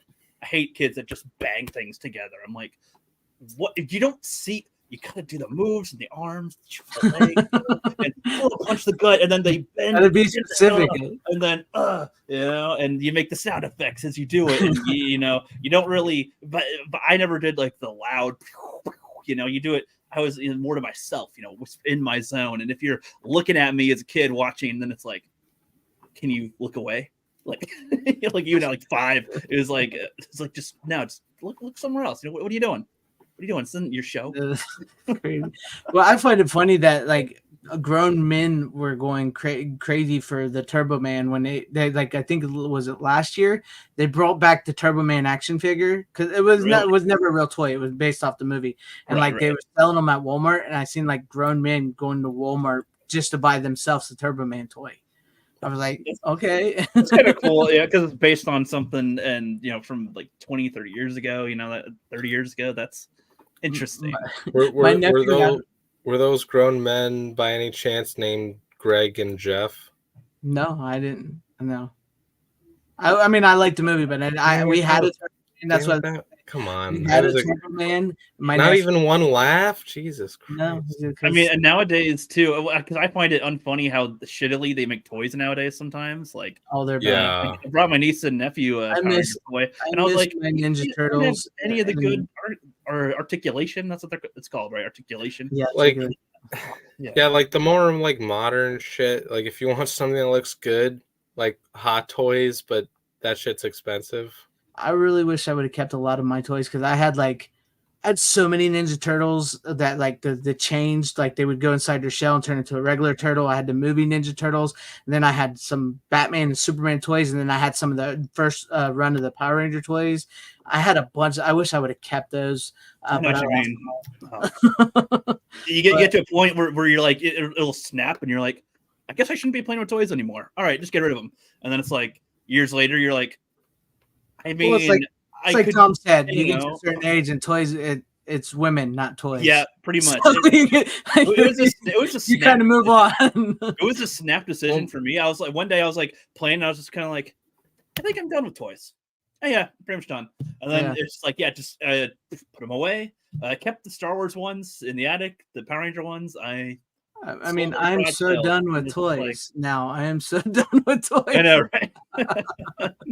Yeah, like most toys like that I give a shit about are mostly like collectible stuff, like NECA and all that stuff. That's once the women reject you, you go back to your toys. So or video games. Well, I've never been a video game guy. I know, but I'm like in that generation where video games are like the cool thing, Yeah. I don't know why Arnold Schwarzenegger. I think he thought it would be good for his image, where he's not an action, it's a comedy, family comedy. So I think I thought he liked doing something different. I thought he liked doing some comedy ones because he plays the action role, and then he seemed to be in a lot of goofy movies, right? He was in a lot I'm surprised it wasn't Danny DeVito instead of Sinbad, though. To be honest, somebody said it was supposed to be Joe Pesci playing that role at one point. So I'm glad it was I feel like Sinbad has the right energy for it and stuff. It just is. He's got the right cockiness to get his comeuppance as well. Like, I don't know, it's kind of fun for it. Yeah. I like how he's like, of course it's a bomb, and then it's like, it's not a bomb. Oh, it's a bomb. It's just like, this is a sick world we live in. A bomb there. Okay, like, damn. Okay, that was pretty funny. When the little boy put the ball in his mouth, though, in the ball pit, I'm just like, germs, man. Jeez, no. You're either gonna be really healthy because you got this exposure to the germs, or you're gonna die because you got too much now. Like, No. But I haven't seen that movie in a while, but it was all right. It was good. I feel like it didn't improve as I got older. It felt more a little cheesy. It's a little dated. It's a little dated. But I was going to say we did have a Turbo Man. My nephew did. My nephew, and he put it in the drawer that comes out of the oven on the bottom.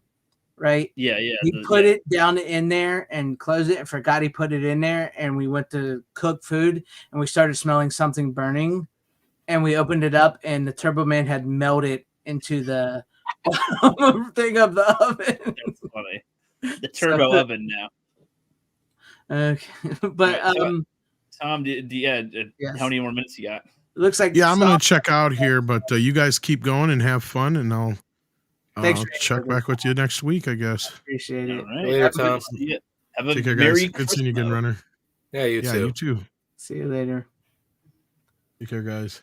Have a good one. Merry Christmas. And a Happy New Year. God bless us, everyone. All right, Runner, are you ready for your next one? Yeah. I finally watched this one. I managed to pick up the Steel. Debbie Does Dallas. Oh my fucking god! It has to be done. You're back on the show. Shut the fuck up. I'm so fucking tired of this shit. I love the Not the Mighty Ducks guys. This is one of the. This is one of the many fucking reasons why I left. No, I'm just kidding. That's not why. You're not supposed to air your grievances. The Naked Gun. I love that movie. It's a fucking fun movie. I movie. enjoyed it. It's so good. Is it the first time you ever seen it? Yes. Oh, nice. It's a freaking hilarious movie. It's a great movie. Yeah, it's really good. One of my friends really likes it. So, and we were watching, was it like some of my friends from college? One night I just crashed in with my other buddy, and we watched a few movies. Buffy the Vampire Slayer was one of them. Love that movie. Sweet. I liked it, but probably not as much as you. Probably not. I love that movie. Me too. It's got a few issues in it, but it's good. It's good. And then we watched Tommy Boy, and I liked that a hell of a lot. Tommy Boy is a great movie. Movie. I got a really good laugh. Spiritual sequel to Planes, Trains, and Automobiles in my mind. What's up? Oh, it's this. It's a spiritual sequel. Oh, the spiritual sequel. You're not wrong. Very similar. Very similar. You're not wrong, because I literally, while I was watching the movie, my friends, I'm like, fuck, this reminds me a lot of Planes, Trains, and Automobiles. What the fuck? But then, like, after hanging out with my friends that day, like a few days later, I was like really sick. Mm-hmm.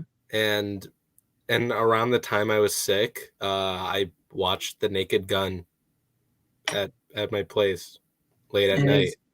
It's hilarious. What'd you think of drinking tea to get myself better. It was a fucking fun ass movie. Nice beaver. Thanks. I just had it stuffed. Yeah.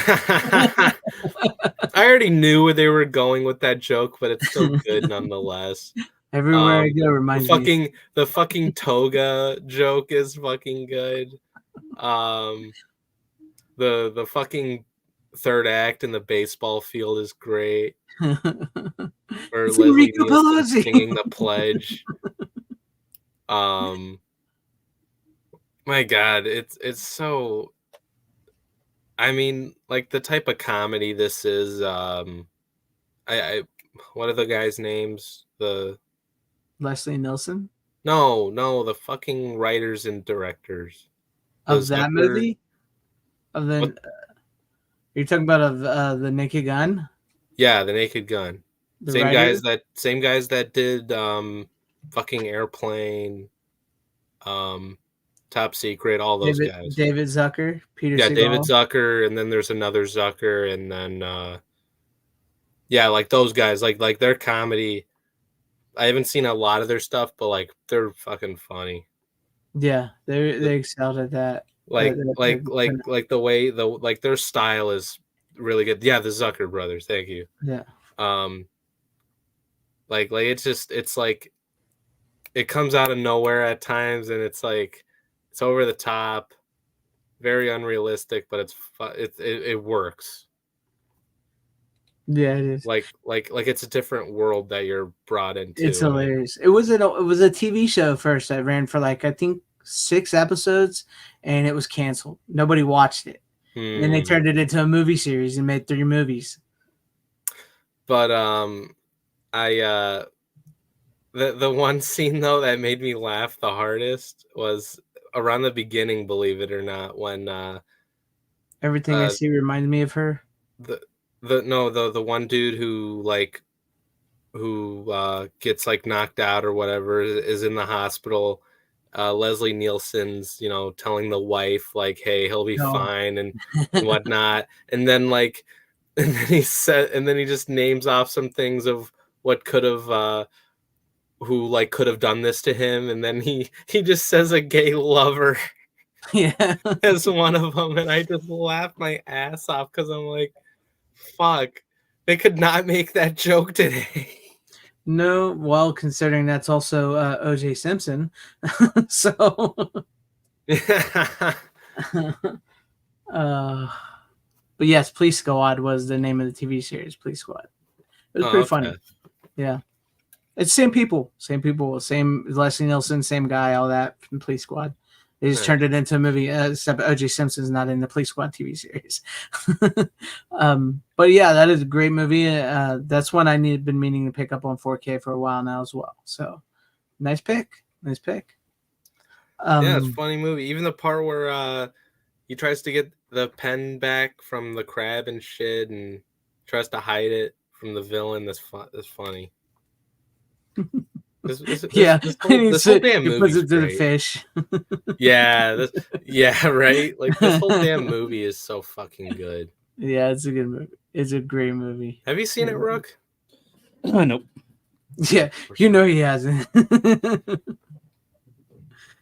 No, I'm really excited to show you guys my last pick now. All right. I'll move on. It's a turn. It's definitely a turn. Okay.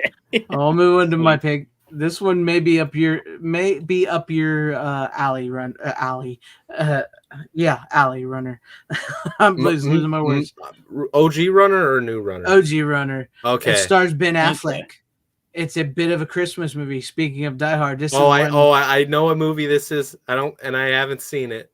It is Reindeer Games. Starring Ben Affleck, Gary Sinise, Charlize Theron. I knew when you said Ben Affleck and Christmas movie, I'm like, it's the movie I haven't seen yet. Yes, this is right up your alley, man. And that was John Frankenheimer's last movie, right? Yeah, I guess I don't know. No, I'm pretty sure that's his last movie before he passed away. Yeah.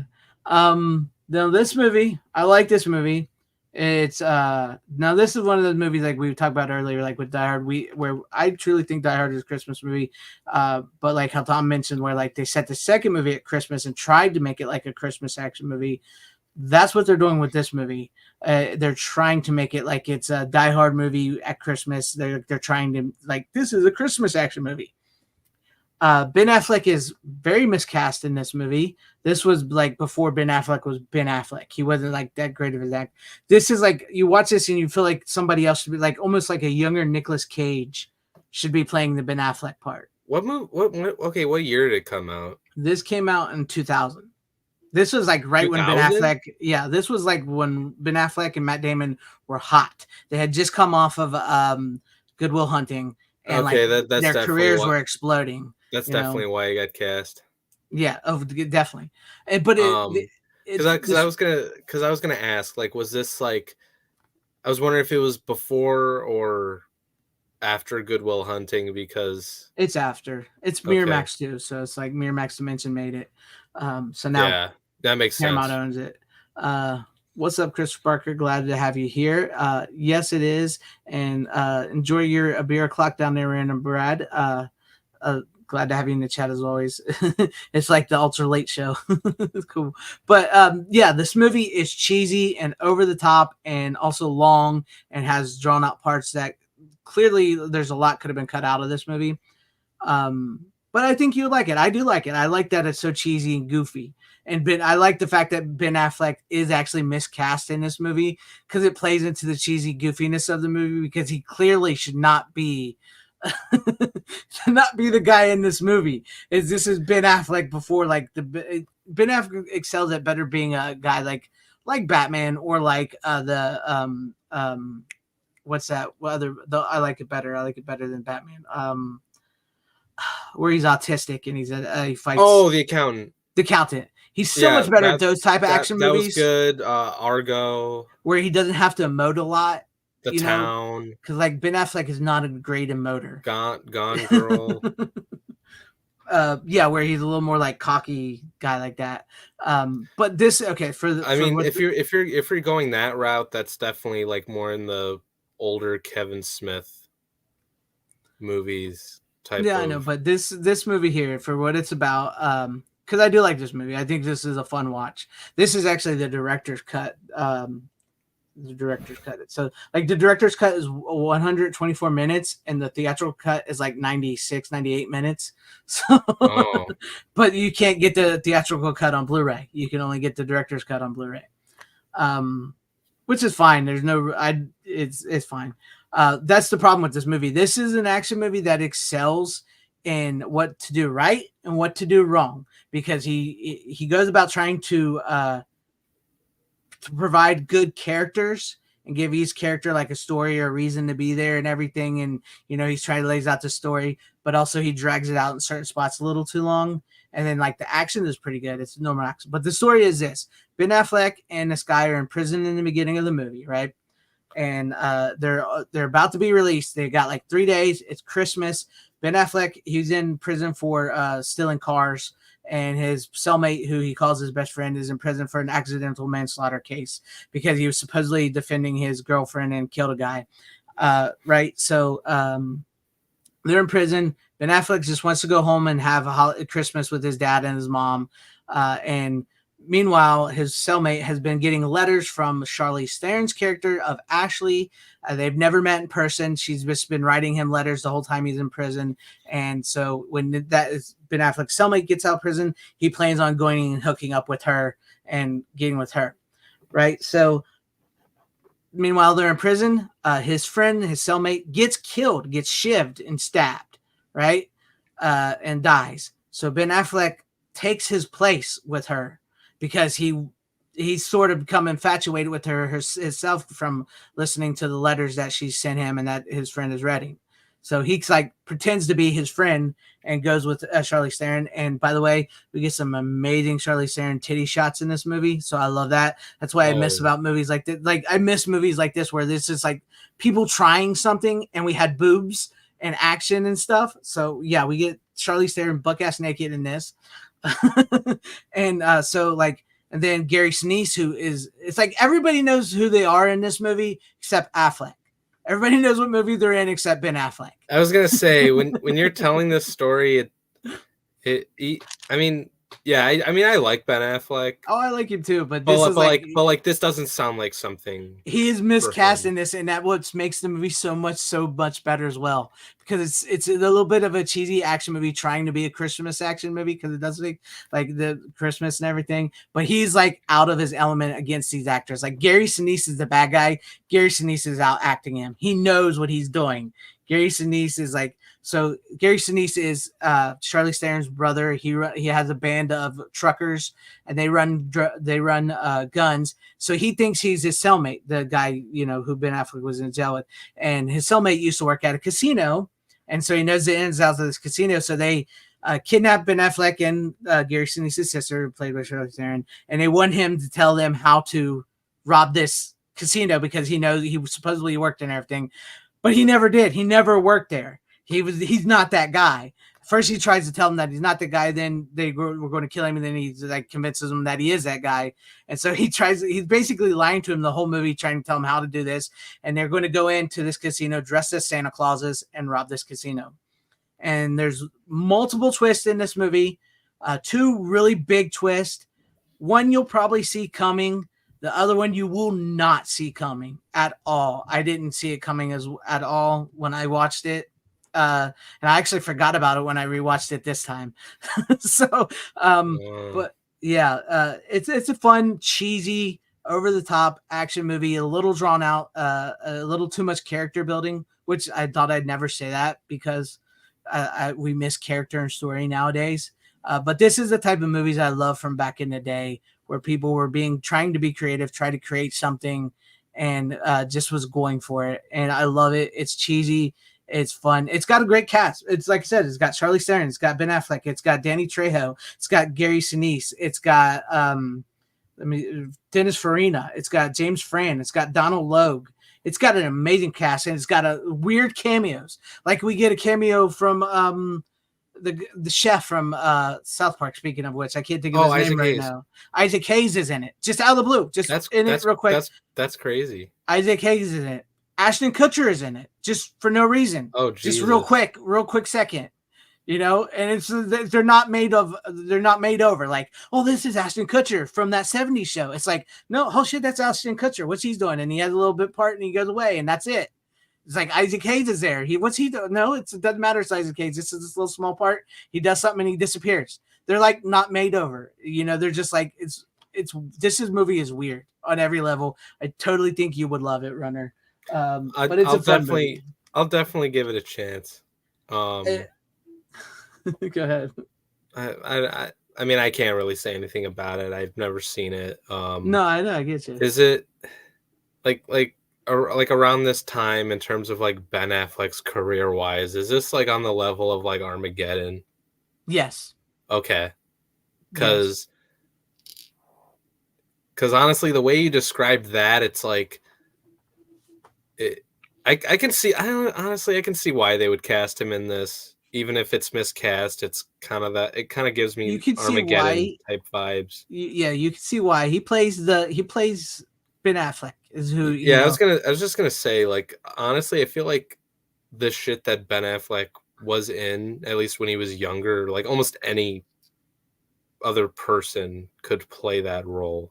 Honestly, like you said, Nicolas Cage could play this role. This kind of feels like it feels like it's trying to be a cross between Die Hard meets like Con Air. I was gonna say Con Air. That's what it feels like. It's like Die Hard meets Con Air, or trying to be. Yeah. But not being successful about it. Yeah, because like back to what I was saying, like almost like most roles, I feel like that Ben Affleck has, almost most other actors could take. Like even his little cameo in Buffy the Vampire Slayer, where he plays a basketball player. Yeah.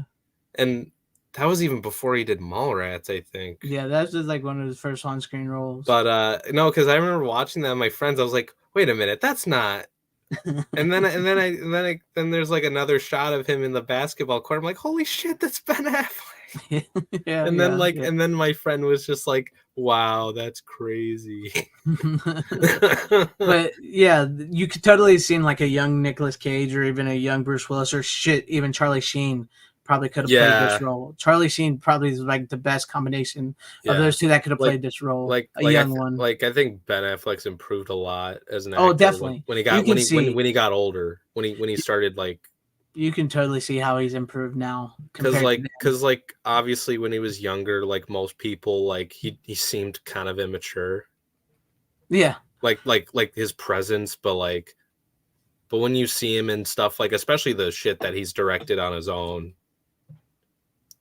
you know, there's like a drastic change. It's like in this, because like he's supposed to be like this, like because he's a car thief, but he's done like crime, like robberies and stuff, and like the Gary Sinise and his group of truckers, they're gun runners, but they've never committed a robbery. They've killed people and run guns, but they've never committed a robbery. And so Ben Affleck has got to be like smarter than them in how to perform the robbery and how to outsmart them so he can get away from them. And it's like, Affleck, bro, you're not selling me that you're smarter than Gary Sinise right now. So that's how it rolls. But I think you would like it. It's a fun, cheesy, bad watch of a movie. I like it. So yeah. I think the Blu-ray's still pretty cheap if you can find it. I don't know if they made a lot of them. See, like, because it's a Paramount release, I'm worried to even get a Blu-ray from Paramount, because this, like, when I have, it's like they'll double dip. And oh no, I doubt you'll ever get a double dip. This one came out in 2000 and I don't know, like 21 or so, 20. This Blu-ray did. Okay, well, that's not too long ago. No, but I was actually thinking it was a lot longer, to be honest with you. But it used to be a Miramax Dimension film. Well, that's why. That's why I know they bought the catalog. Because they bought the catalog not too long ago. But I don't think that you'll be worried about getting a 4K of that one. I think they're mostly sticking to like the Scream and Dusk Till Dawn stuff. And like their older Paramount films that they have. But anyways, we went on a little too long about this movie. I think you'll definitely like it. If you're looking for like a fun Christmas action, wannabe fun Christmas action movie, I do recommend Reindeer Games. It's a fun watch. Yeah, that's what I'm saying. It's still pretty cheap, I believe. It's only like $11. So if you want to get it, it's like $11. Oh, yeah. $11. That's not bad. Yeah, it's still pretty cheap. It's like twice as much as Elfette. Yeah, that's right. It's better than Elfette. Plus, you get to see titties. So, yeah, nice. Elfette ain't show no titties, so that's true. That's true. But go ahead. Did you say you had one more, Rook, or were you done? Yeah, I got one more. Okay, you got one more. Speaking of titties, there is a little titty scene in this one, very brief. But so this is Street Fighter 2, the animated movie. I did not grow up with Street Fighter at all. I was more of the Power Ranger stuff, of course. Mortal Kombat with the games. I was definitely more of a Mortal Kombat kid. Yeah, Armageddon was the first Mortal Kombat game that I played and stuff. And I don't know. So Street Fighter wasn't my thing, but I saw another GIF going around. It was a whole like 2-minute clip of Chun-Li's fight versus another character, and I was like, that looks fucking awesome. And the music playing with it was tight. I was like, I gotta see whatever the hell that is, and checked out the whole thing. And well, I did the thing where I watched it on streaming first because I didn't know if I wanted to buy it. It was like $20 or $30 for the thing, and I'm like, I don't even know if I'll like the whole thing. So I watched it and then bought it, and I am glad to have it. And I noticed a funny little spelling error they have on there. The organization, I don't know if it'll show up on here. Yeah, it's called Shadow Law, and it's spelled Shadow Lu on here, which is kind of funny. It's spelled 2 O's instead of an A-W on there. But the plot's kind of weird, but it's kind of cool. The animation style is really good. The character development they have in it is pretty good for what little it is. And I think it does continue off of the first movie, but I never saw the first movie, but I didn't feel lost either. The way they get us to know some of the characters. Well, it starts out with like from the game Street Fighter 2. Oh, that could be what they're more referring. Yeah, I think it's not referred to a first movie. Most people know the Street Fighter 2 game, so it's like Street Fighter has all been based on part 2. Okay, I think people said I don't need to watch a movie beforehand anyway to get into it. So yeah, it gets you in pretty good right away. It starts out with like a fight with Ryu versus a robot essentially, and it's getting or not a robot. It's one of the robots in the film. I said robot because they show like a POV shot that looks like it's from a robot, where he's like calculating his energy level or something, and but no, he's like fighting him. It's like really dark fight scene first. It's got lots of thunder and lightning going around, and then pretty much only swinging at each other when lightning strikes. Pretty much is when they're doing their fight. So it's like kind of a cool creative thing for like a 90s cartoon essentially. It's looked really cool. Again, they utilize music so fucking well. I want to get the soundtrack to it. The music to all this is amazing. They do a lot of great visuals too. They do good at making the characters feel tired and exhausted. Again, this is something that in live action they don't do sometimes. They'll fight and seem totally fine and not fatigued and not bruised, not damaged, not worn down. In this, they show them like have wear and tear. They have Chun-Li fighting a much bigger opponent in the thing, and she's getting her ass kicked. She is trying to get out of it. She does do damage to him a lot, but like she's barely scraping by essentially, and she comes out of it like she wins because she's able to knock him off of the building. Essentially, you're knocking down an elevator shaft or something, and so she wins by that. But she like was almost killed by that whole fight. So it was like, a smaller woman fighting this bigger guy in a way that makes enough sense, even though she's also a really good fighter. That's just done really well with that. Bison is the main bad guy in it. He's kind of weird. He's kind of weird as like a villain, but he fits in that role. I don't really get. He's like, I have my psycho power, and I don't know. I'm just like, okay, like I could buy it, but that like somehow trumps all the martial arts for most of the characters. His power. So I'm just kind of like, I kind of just wish I got that dynamic a little bit more. Like I understood it a little more, because in Dragon Ball and other things, they have similar stuff to this, but it usually makes a little more sense of what that means they can do and what other people can do. That's like the one thing I wasn't sure about. Have you ever seen the Street Fighter movie with Van Damme? I've only seen the like Chun-Li one, with the Bison played by that white dude. That's the only live action one that I've seen. I haven't even seen that. That one's that was one that was That like one free to looks that was free. That was a free to watch one back in the day. So that's like where I saw You that. should watch the Van Damme Street Fighter you movie. need to watch the Van It Damme is one. so bad, it's so good. Yeah. It is great. It's one of my great. It's one of my. I'm not a big Street Fighter guy, but that is one of my favorite bad movies ever made.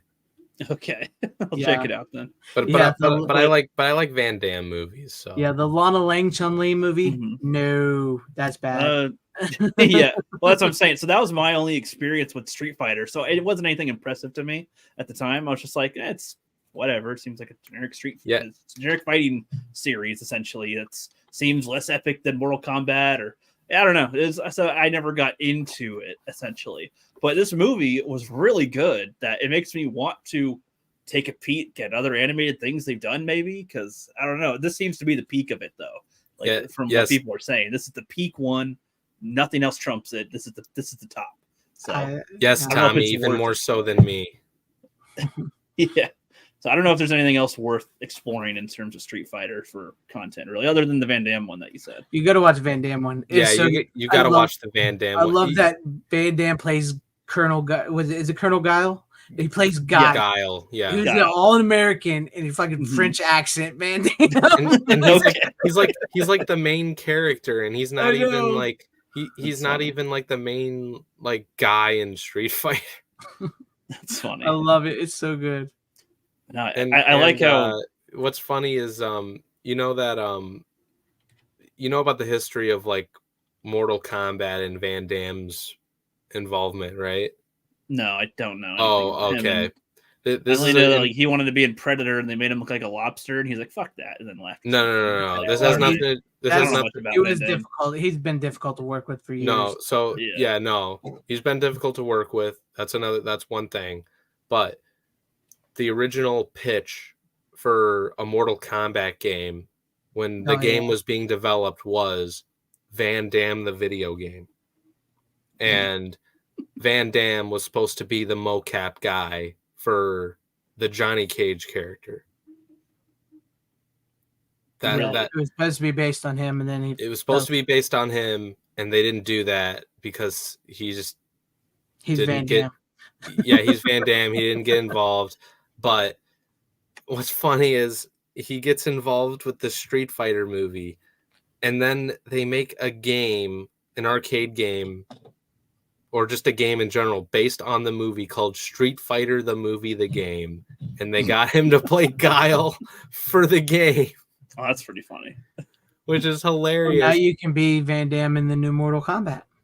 Well, I was just gonna say, like, now because Van Damme needs money, they got NetherRealm got him to play Johnny Cage in a skin variant.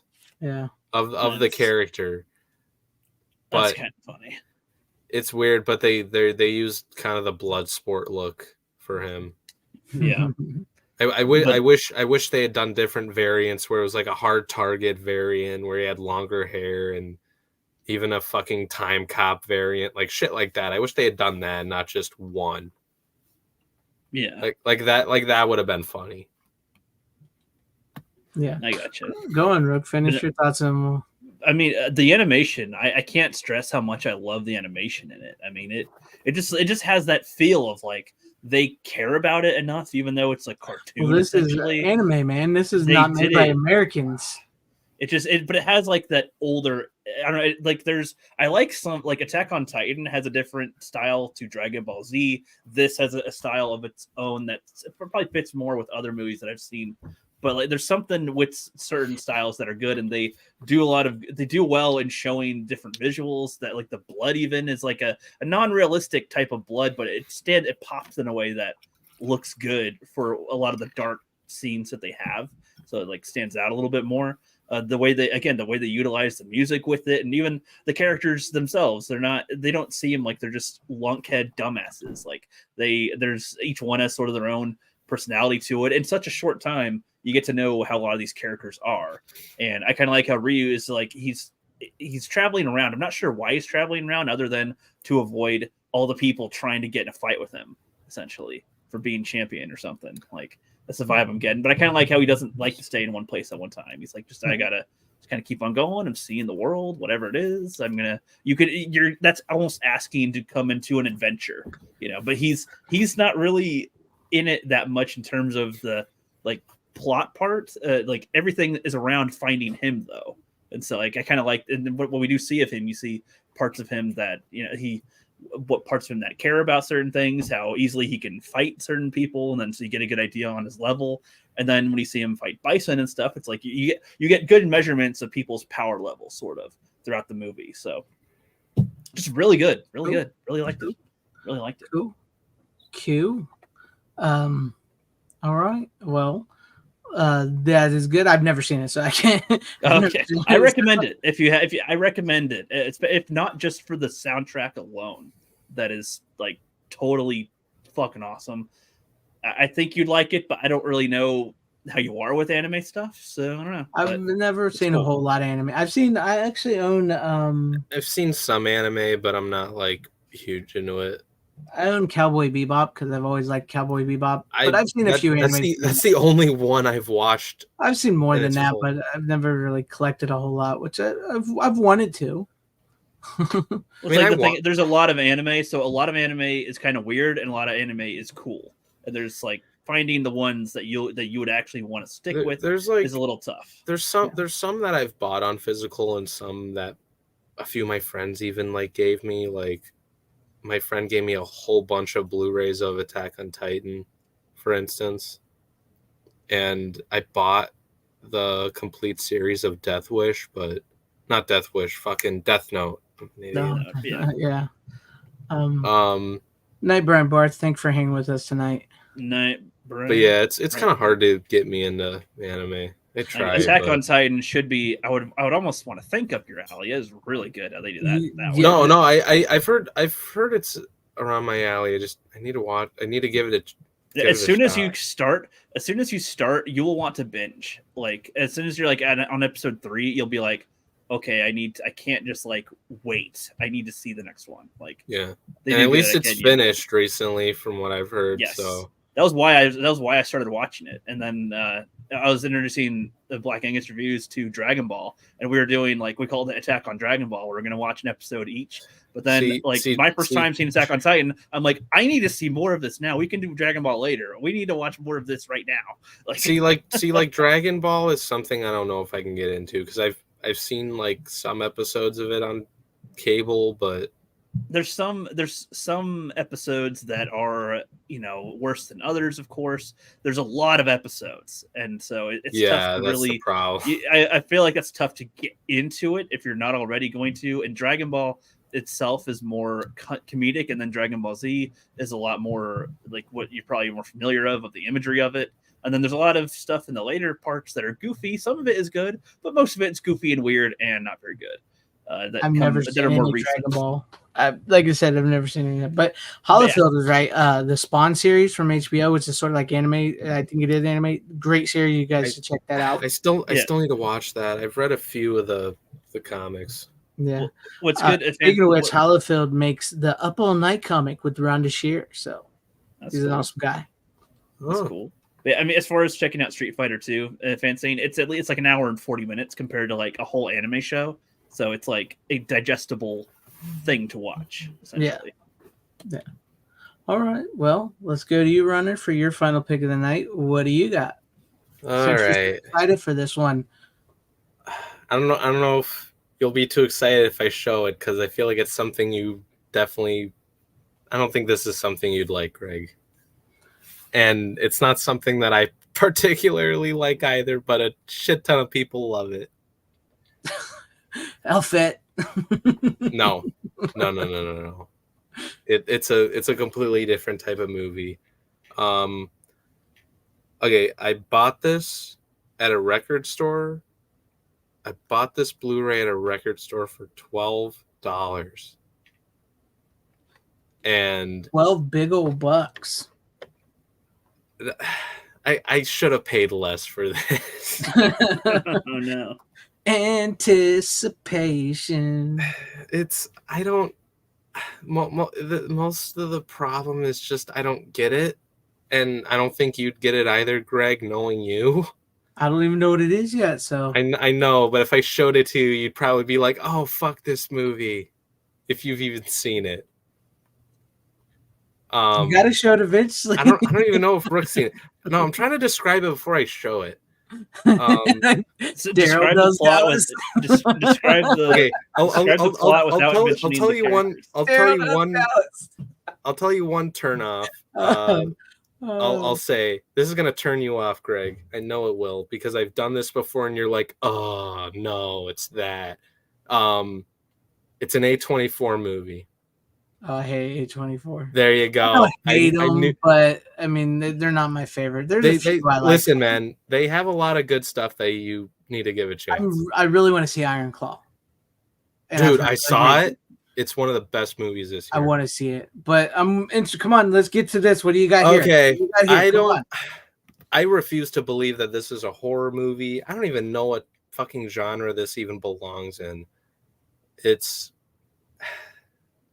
fucking weird. You gotta show it eventually. Oh, Midsummer. Yeah, no, I have no interest in that movie.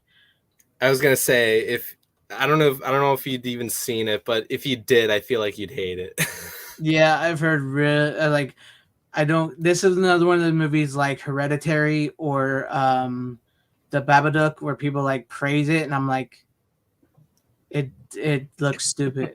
I don't know why. Just I watched it, and I'm like, and people like around my age, especially like anyone that's like a film bro type person, will call this a masterpiece. I don't get it. Yeah, I've heard that referenced a lot in terms of like, this is a great film, but I'm like, no, this is not based off of Shakespeare. It never sounded interesting enough to watch, honestly. I don't know. Yeah, it's a fucking weird movie. So what's it about? Because that's the problem. Trying to explain it. I don't fucking know how to explain it. Nobody's ever said what it's about before. Here's the movie. It's good. Good luck. Wow. I've heard so many explanations of this movie. I'm like, good luck trying to explain it. So like I can tell you the beginning. The beginning is kind of the beginning is easier to explain. So basically, Florence Pugh, yeah, she's hot in this, but whatever. A friend of hers or someone close to her dies, and at one point her boyfriend gets invited to a trip in Sweden with a bunch of friends of his, and she's like, well, why didn't you ask me to come or whatever? And then later on he brings her to Sweden, and it's this like big like village that they go to, and a bunch of hell just breaks loose from there, and there's I don't even know. There's not much plot from there on out. Like in hell, in what variety? Like they get attacked by demons, or they get attacked by another country, or it's just gangsters? Really, like, it's just really strange shit just happens. It's like a giant hand comes out of the sky, zombies arise from the ground. No, it's more like it's an more like psychological. Yeah, it's an Ari Aster film. So it's just that's the point I'm trying to make. It's really fucking hard to explain. Like, okay, like for example, like somebody just falls off a cliff and just dies. Because they fall so high from the sky, from this ledge, and they like get hit by a rock, and it's just blood splatter and shit. It's fucking weird. Like people, like there's no cohesiveness to why anything happens. It's just a weird fucking place, and like people call this shit a horror movie, and it's far from fucking horror. That's what is like, this like The Happening or something, or like they make people kill themselves? No, it's not like, nothing like that. No. This is what like Joe Bob Briggs. I liked his explanation about it, or somebody, maybe it wasn't his, somebody else's. It's like no, I think it was 24 horror movies like that. It's gotten to the point where it's not so much horror, like a monster chasing you, or it's like a demon or possession or ghost. It's got to the point where it's like somebody mentioned it was a millennial movie. I think that was Tyrell. It's like what scares the millennial people is like love and relationship and growing old and oh no, you want me to get like married, and then that's the horror of the story. That's the horror of the movie. That's elevated horror. It's horror for movie people who don't like horror. To get a job. I don't like elevated horror at all. And I know some people do like this, and I know Brad, you like it and stuff, and that's fine. But it's just this is stuff I cannot get behind. Like, well, here's the thing. It's not really. I think it depends more so on like the director than really A24 themselves, because like they have made no A24 is actually a pretty good studio. Yeah, like you still, like, for example, like you still need to watch X. I do want to watch X. I do want to watch Pearl. I do want to see Maxine. Yeah. So like, but that's like sort of in my genre of slasher. Yeah, Talk to Me was really good. I don't know about that one. No, that one's fucking good. But I don't know. No, that one's good. It's one of the best movies this year, I think. But the Iron Claw is very damn good. I do want to see Iron Claw. I actually saw an early screening of it, and I grew up watching them guys as wrestlers, so I'm very. I didn't know much about the history of it, but I thought it was damn good. That's definitely something I think you would like, but yeah, I haven't seen The Wicker Man though. Wicker Man's good with Christopher Lee. The one with Nicolas Cage, the bees. Yeah, yeah. And Brad, that's great. Like I said, here on the channel, you're allowed to like whatever you want. We don't have to agree, and that's okay, man. I totally get it, especially since you have a daughter and watches this with you. So I totally get it. It's just I've like me. You guys know me. I like a lot of people my age. I like monster type movies and stuff. A lot of people my age like this type of shit. So yeah, I know I got to see Oblivion. But yeah, this is out of all of them, like this one, the Midsummer one is one I don't get it. I don't get the appeal of this one. No, I don't get it much either. But like, this is something I'm willing to rewatch. I honestly didn't feel like I wasted my money too much in a certain perspective. It's like I remember seeing this. Well, you're in film school, so that's something you probably should be watching. Yes. Yeah, I know that's the thing. No, because you can try to tell people why it isn't good sometimes, or or how it could be better. How could they? Or what is the good parts of what the filmmaker was trying to express? No, one of my friends basically said like it's good because it's fucking weird, and I'm like, I don't get that though. That doesn't make it okay, but like, so what other movies are? But that doesn't tell me anything. Exactly. Nothing. No, that. Okay, when you watch, I'm very curious as to what Rook thinks about it if he ever watches it, because like I'm honestly willing to rewatch it if it's with like a group of friends or something. We could figure something out for time to watch it or something. Yeah, you could see, but honestly, I'd rather watch something funny, I guess, or cool. Yeah, no, you can definitely. I'm gonna watch with a buddy, Well, just watch it. Maybe if you're bored as shit. We'll see. I have so many other things I'm trying to watch. I don't know, man. No. Whatever you have on your list, like watch those first. Yes, I gotta finish Young Guns for sure. That's for next week. Nice. All these other ones over here. I love it. I love Brandon Brad made his daughter watch Mandy and Dead Alive with their other names. That's awesome. What the fuck, Dad? Oh, that is awesome. Hey, if she makes you watch Midsummer, you make her watch stuff like that. That's how you guys grow together, right?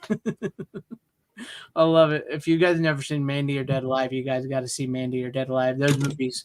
It's a Nick Cage movie, right? Yeah, both of them. Yeah. Well, not both of them. The second one is Peter Jackson's one of his first movies. It's insane. But Mandy is a Nicolas Cage movie, yes.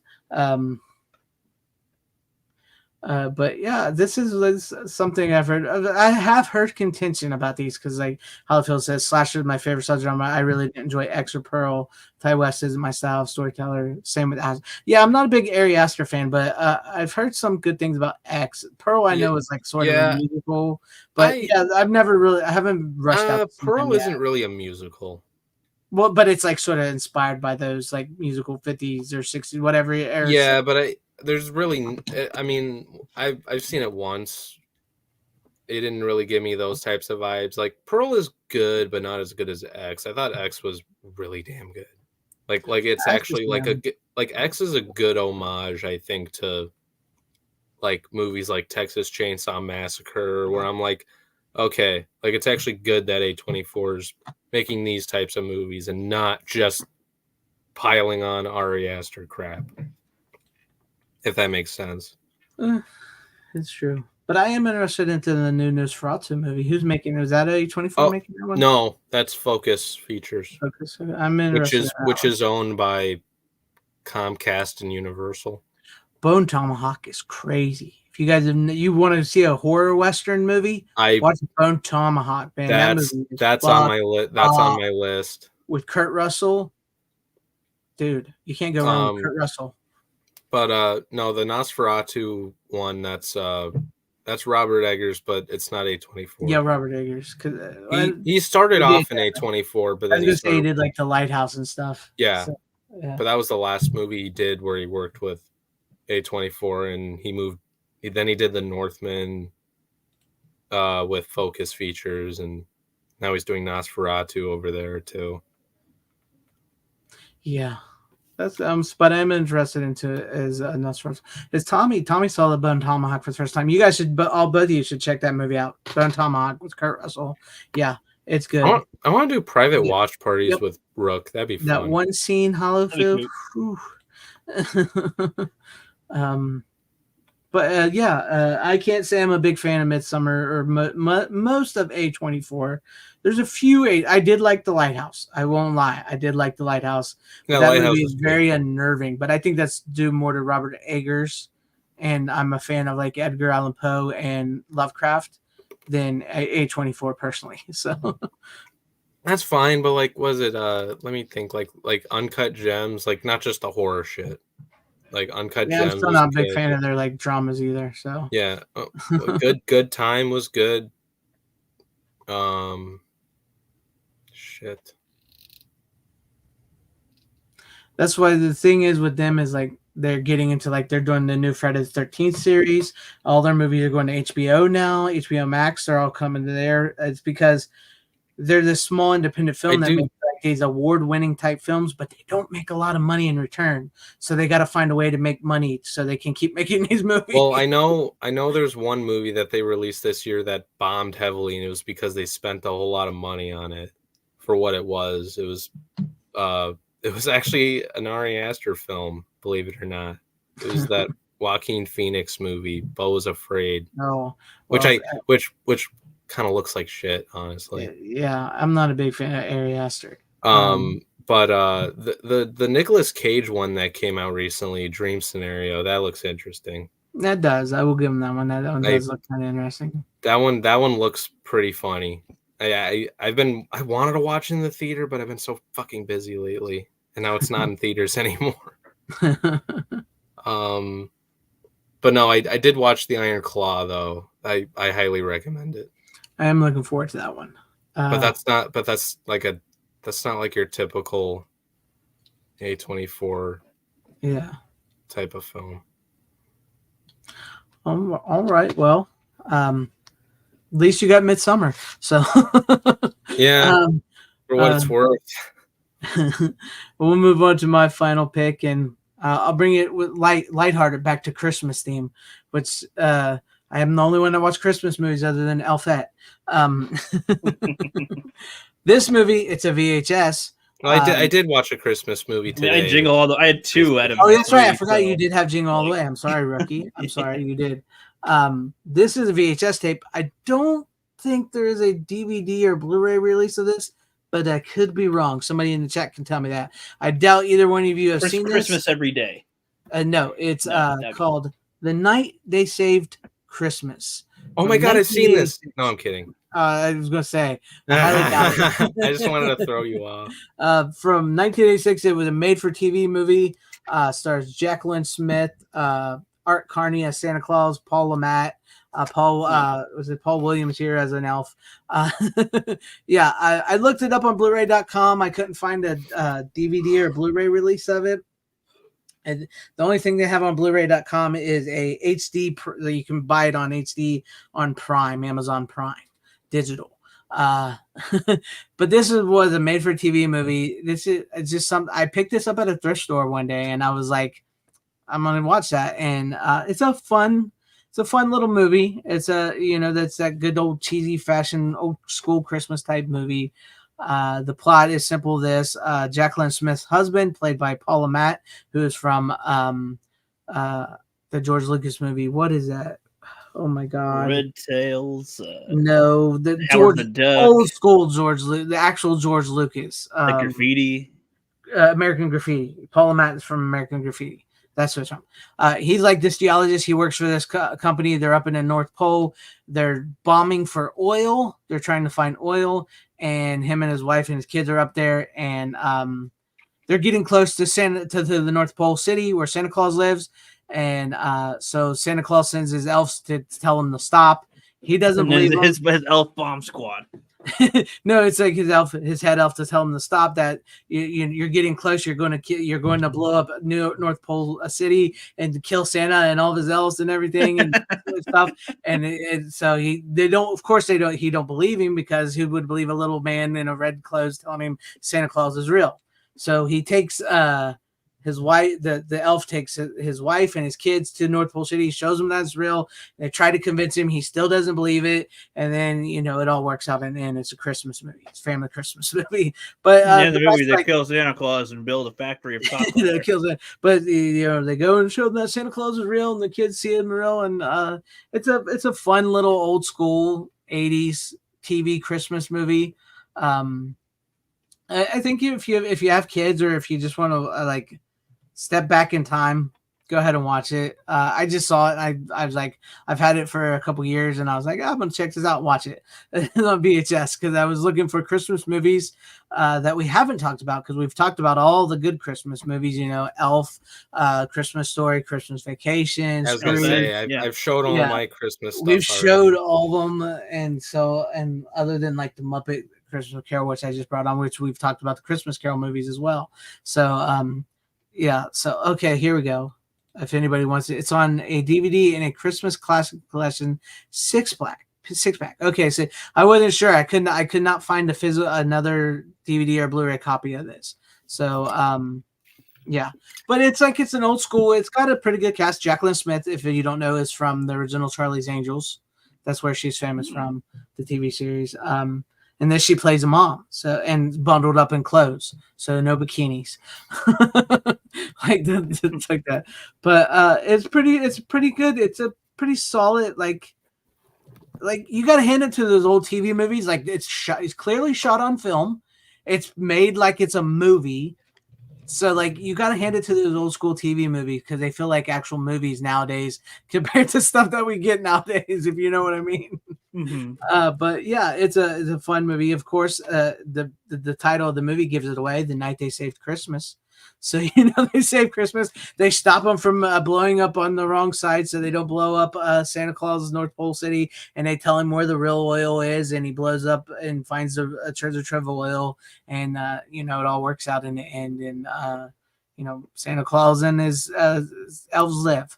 So there you go. And then they get invaded by other countries trying to steal the power of Santa Claus. Now they know where he lives. Now they know. Don't go into this area of land. Why? Shut up.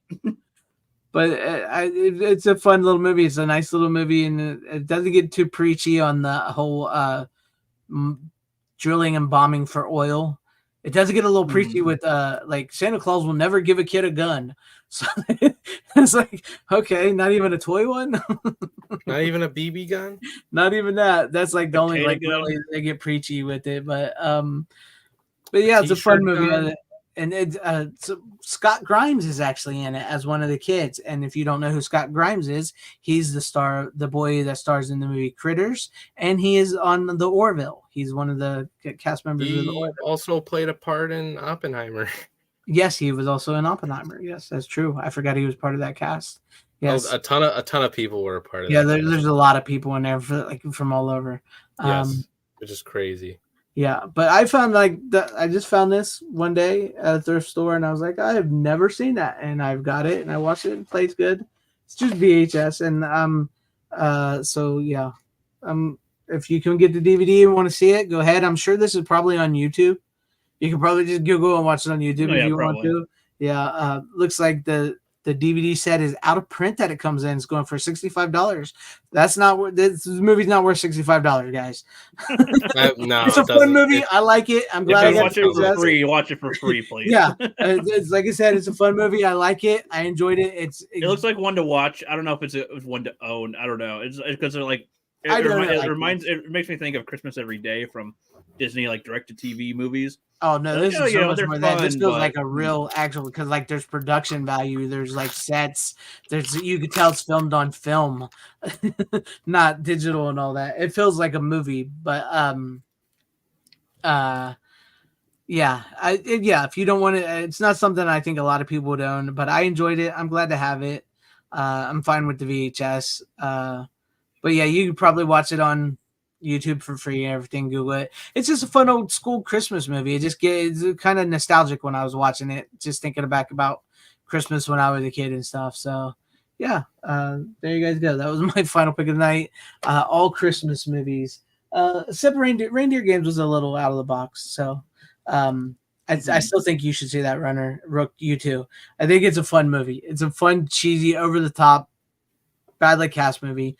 But for Ben Affleck's part, I mean, everybody else is cast perfectly. But this movie here, The Night They Saved Christmas, good one. If you're feeling nostalgic for an old school Christmas TV movie, check it out. I think it's worth a watch. It's at least worth one watch. I mean, it's no Midsummer, but but there you guys go. That was my final pick of the night. But anything else you guys want to say before we close it down? We're actually getting out of here before 3 hours. I can't believe it. Yeah, right. I thought we would go 3 hours with Runner coming. I really did. I was like, oh, if Runner's coming, we're going to go over 3 hours. If Tom was here, we probably would go around that. Probably. Yes. If it's a mix of me and Tom, yes. Yeah. But next year I'll try to have more actual Christmas movies. I did do 2, but I mean, a Jingle All the Way is like one I could pull out because I remember. I honestly don't have jack shit for Christmas.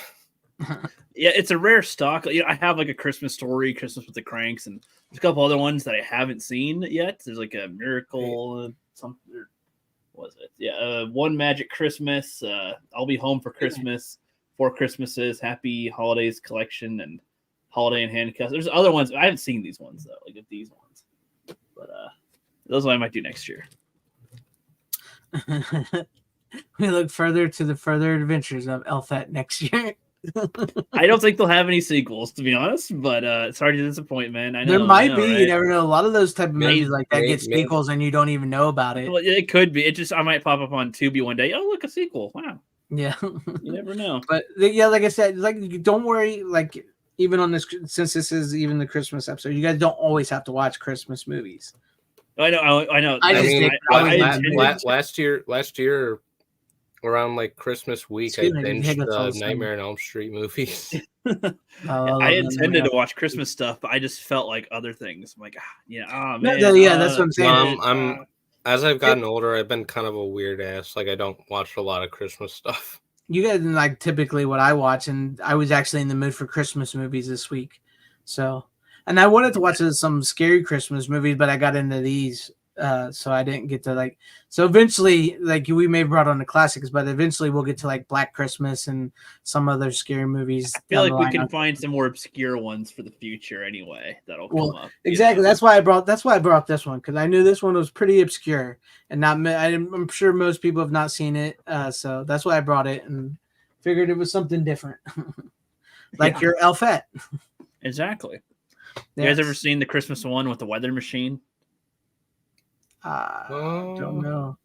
Christmas. That'll be one I might bring on next time. But I don't think they have a physical copy though. That's the thing. It's another like TV one that like. Then how are you gonna bring it on? It's not. Well, I could talk about it, but if we're, if they don't don't make it physical media, that's a little different than choosing not to buy the physical media. Well, you better hope your ass it gets a physical release if you want to talk about it. Because I feel FanZcene would agree with that though. Like if they never made a physical copy of the thing, I can let you know about a movie that you can try to find to watch. That. Yeah, I mean, we're getting more and more of that. That has value too. We're getting more and more of that each year now, where they don't want to give a physical copy of certain things. So some stuff is online only. Yeah. Yes, I would say that too, because like I know I do a lot of videos and stuff where like because I'm not much for streaming, I'm not much for digital. I much prefer a physical copy. But like if anybody's out there that has streaming and does digital, that's okay. Just because I like hate it and I tell people to cancel it, that's okay that you guys have it and you want to watch it. That's okay. Yeah. I mean, what are we going to do? Otherwise, I don't think you would have had me on as the host. The first 6 movies I talked about, I didn't have. Video stores are gone. That's like the online. Everything's moved online, so that's how we test drive movies nowadays. If we want to see a movie without blind buying, we got to go digital. That is in a way why that's how I buy stuff, because I can't afford to buy every movie. Like I gotta test drive it first of it, and then be like, all right, now I can buy the movie that I like it. Street Fighter 2 is like $30, so I was like $20 or $30. I'm like, I can't just buy it without knowing if I am gonna like it. You gotta test drive some movies. Sometimes you gotta go digital and streaming. So yeah. But Tommy wants to know: have you seen the movie The Ref, which is actually a good Christmas movie? No, I don't think I heard of that one. You put that on your list maybe for next year, this year, whatever. It stars what's his name? Hold on, give me a minute. The Ref. I know their name. Dennis Leary. Stars Dennis Leary and what's his name? Oh my God, why can't I think of his name? Kevin Spacey. Dennis Leary, Kevin Spacey. It's a funny movie. It's a funny movie. Okay, yeah, maybe next year. To the list. It is kind of funny how like I was prepared for horror and Halloween this year, like all the way back in like July. I was like preparing for Halloween, but I didn't give one thought toward Christmas. Like, I was like, trying to get all the horror ones down. I'm usually much more excited for Christmas than I've been so far this year, so I haven't done a lot of Christmas stuff on the channel this year. I mean, to be fair, I've only watched one Christmas movie this year, and it's not on physical. I saw it in a theater, and I already said what it was. Yeah, right. I feel like they're kind of hard to get into because it is typically like a seasonal type of one, and oftentimes there's like the few that are really good, and then most of them, at least based on how many there are, there's a lot of them. A lot of them aren't great, so it's like tough to find the ones to want to watch them, especially because so many of them are similar to each other. And then that's why like counting Die Hard as a Christmas movie is great, because it's like, oh, that's like a great action Christmas movie. Yes. Yes, and Die Hard is a Christmas movie, by the way. But with all that being said, thank you, Rook. Thank you, Runner. Thank you, Tom. I know you're not here for joining us. Thank you to everybody in the chat for hanging with us tonight. I hope you guys all have a Merry Christmas, a Happy New Year. We'll see you next week. I typically close out with a certain RoboCop clip, but since this is a Christmas show, I'm feeling very festive. So you don't have to go home, but you can't stay here. Merry Christmas. Merry Christmas. Merry Christmas. Merry Christmas. Kiss my ass. Kiss his ass. Kiss your ass. Happy Hanukkah.